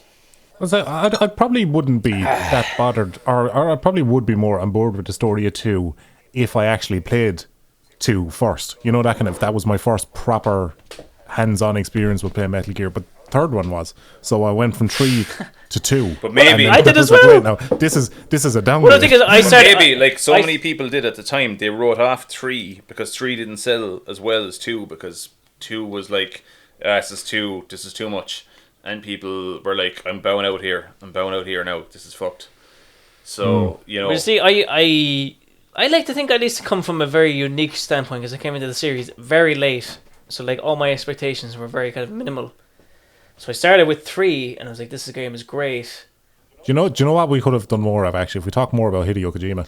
oh, Hang on now. Jesus, don't pull on that thread. Do you know? I think What an arsehole. I think I'm lucky not being incorporated into the Metal Gear franchise as early as I did, because I could certainly see from an outside point of view just how much of an egotistical bastard he is. Yeah, because I was in his corner. Because like his name was mentioned a lot. I'm like, who are you talking about? Who is That's Kojima? it. That's it. Go on, lads. Keep it going. That's what I was looking for now. Oh yeah. More Hideo talk. PJ, Ducky's sitting back now with a pot of popcorn waiting for us to blast off shite. Well, that'll all come in 4. I don't know if you want any hand acting or part in the podcast of 4, but that's going to be. I don't think I'll be any good in it because like I've only played it the once, so I never went back to it. PJ brought me around to his Not even gaff for morbid, to play it. For morbid curiosity, did I go back? I to played. That? Yeah, Fucking I played 3 at my shit gaff pile of a yeah, first. but you didn't like it, and that's enough. Yeah, there you go. I played 3 at my gaff, and I was like, all right, I clearly shouldn't have started there. So PJ's fired up 1 in his gaff, and we played it. And then I went back in my gaff and played 2, and we came back then to play 4. He didn't say anything about it. He just turned it on and goes, "Just play that." I was like, "Is it good?" He goes, "Just play that." I goes, Just "Is it play bad?" that. Is it bad? Just play that. Just play that now. I started it. I started off nice. I was like, "Oh, look, very kind of beautiful cutscenes." So far, so good. Yeah. I started, Yeah. took control of Snake, and 2 seconds later, and I started another cutscene. Some great ideas there, but Oh like, yeah. Well, from what I know, we're going to be talking about 4 here now. We should be talking about 3, but there's one thing 4 got right off the offset, and it was those bipedal mechs that made a cow noise. They scared the shit out of me. No. It just reminded me No. of Ed 209. No. I was like, wow, these are actually No, freaky. they were stupid. Yeah, I know. I loved it. I just No. Why? It was like it makes a cow noise. How odd is that? That's scary. Why a cow noise? I actually like that as well. I actually do It's like that as stupid. well. It is stupid. It's It is so stupid. crap. I'm not going to defend it. But like it's maybe it's intentional or not. But it's like these are actually scary. I do not want to be caught by one of them. Scary. What the fuck is scary about it? In much the same way that you can't defend Metal Gear Ray and Metal Gear Rex making like Godzilla sounds. Fuck it, why not? Why not, like? I was willing to take that, but like when you open up, Could you open up like. Could you imagine you're just hiding though? You're there in the Middle East, hiding behind a box of melons or whatever you're doing, you know, and you hear there's this machine gun turret with legs hunting you down, and all you hear from the distance approaching is "Bleh." You can't tell me you wouldn't shit yourself at hate that it. because it's just it does not compute in the brain. It's not- Why is there a cow mech coming from I you? fucking hate it. It's not bad enough that like you've got this massive fucking mech thing coming after you, but it's making the sound of a Frisian bull. It's like, like Look, it's yeah, hard, yeah. it's hard to take that game seriously, but like at the start, you got this kind of sad, somber music, and you got old Snake. It's like, oh god, then this is kind of depressing, and all of a sudden you hear his.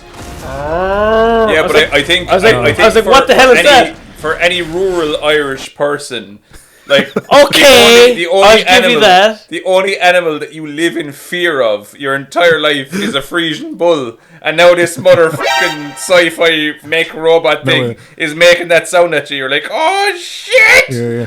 Now it's metal and bipedal and it's got guns. The milk is soured. The milk is fucking soured. It's stupid. I hate it. I hate it so much. I hate it. Oh fuck! No, that was the one thing in the game I actually quite liked. I have to hold my hand up to that too. Like I will criticize that game until the day I die. There but is a I'm few like, parts I like you know ideas wise, but like that just it's so dumb. That like the bosses in that game. Shite. I know we're still talking about they're, shit. the, No, crap. they're the beauty But I and just the like, beast. but I like the fact that they're crap, but they're just good-looking women. That's all they are. He paid models to look good. He wasted money. It's just like, listen, they're going to be crap. You might as well have something nice to look at. And I was like, yeah, He I could have appreciate made. that. Hey, That's Ducky. Kojima He could have made him good. They're like, He could. oh, Yeah, he good could have luck made to him women. good. Oh. It's like, and yeah, look, fair I enough. saw the but- magazine which it advertised him, and they showed him in their like the model poses from like other magazines. And like, oh, she's in the game, and then you see the game. It's like, oh, they're shit. Okay, never mind. Yeah, like. But it was like the whole quiet thing in Metal Gear Solid 5 where it's like people were uproar. It's like, why is this scantily clad woman in this game? This is outrageous. I'm just like, can she not just be a good looking young one for no good reason? She can be good looking, but like leave it he's at trying that, to hide Yeah, under it's false perfect bullshit male fantasy, pretenses. like this absolute ride of a young one that says nothing. Yeah. Class. Yeah, just leave me What live about- within what this about- fantasy. Give me this escapism. That's fine if that's what you want to do, but he tried to hide under false pretenses, like, oh, it's actually. Oh yeah, something yeah. He so tried. He deep. tried to bullshit. It's his like, look, way you out. wanted. You'll be ashamed It's like, of your look, thoughts and if deeds you wanted to tits realise on, why if she's wearing nothing. Yeah, if you wanted tits on screen, fair enough, fine. Own She's it. wearing nothing because you're a dirty pervert, Kojima. Now Yeah, stop trying to perfect. fucking wax lyrical. Just work with Yeah, that. yeah, yeah. I'll take that. Just own it. Yeah. Because you don't see Tarantino walking around the place, covering up the fact he likes feet. Like, yeah, just own it. dirty So cunt. basically, at you know, least put your hand up and kind of go. It's like, why is it in it? Because I am a dirty bastard. He had this Right. scene You of You Margaret. don't have to hide it in plain sight. Like, you can just, Was that's it- just what I like. Once Know upon your a time- audience. Once Know upon a your time, audience. once upon a time in Hollywood, he had Margot Robbie take her shoes off in the theater for no reason other than so he Yeah, could no. wank off. Yeah, like, and people be like, why is the shoes off? Because Quentin Tarantino directed So it. He you likes feet. understand? Yeah, there you go. Yeah. It's like, why is there a naked woman in this game? It's like, Hideo Kojima's directed and he likes naked women. That's it, yeah. Bollocks. Yeah. In much the same way as if I made something, thered be a load of Toyota Corollas in it because I like Corollas. And that's Yeah, just the end of it. Instead of quiet falling his around, art, Lev Matic, it's a like. Toyota Yeah, Corolla yeah. marking enemies for you. Don't censor me, you bastards. Oh my god! Back to the Future. I like, if that was me, like, in the next game, she'd have even less clothes. Like, just That's keep it, leaving yeah. more and more. Quiet's theme. Yeah, she got even more badly burned, and now she has to breathe through her nipples. Yeah. If it was up to me and there was a whole hiding in a box mechanic, it would be very different. Let me tell you that. Words that kill. He just hears the sound of a gun firing off, like the guard turns around and it's just a young one standing there with her legs agape. Like, where did that come from? I don't understand this, but I'll let it pass. You just see Snake's bandana hanging out from between her legs. The tail end of it, yeah. What? I'm in a box. It's just a box. But anyway, look, we've done an alright enough job of covering the virtuous mission, so... Did we? I don't know. we covered it. We got through the broad strokes of it anyway. Yeah. Will I sign us off? Well, sure, that'll be left down to the final edit anyway. Yeah, Whether yeah. we got through quick or not. Will I sign us Yeah. off, PJ? Yeah, look, I think that's a good first run. I would like to wrap us And, up, so if you don't mind. You what? Wrap us up if we're doing Go on, it. yeah, wrap us up, yeah. So, ladies and gentlemen, thank you for tuning in to TippCast. We appreciate your patronage. We thank you for listening this far for this bollocks, but we appreciate it nonetheless. So, we have been your host, PJ. Thank you for that. Ducky. Yeah. I fucking hate the pair of you. And me, Ben. Average Ben. Hi, everybody. Thank you. Goodbye. Take your baggage. Take your bag and F off. and fuck off! Good luck! You're pretty good. Pretty good.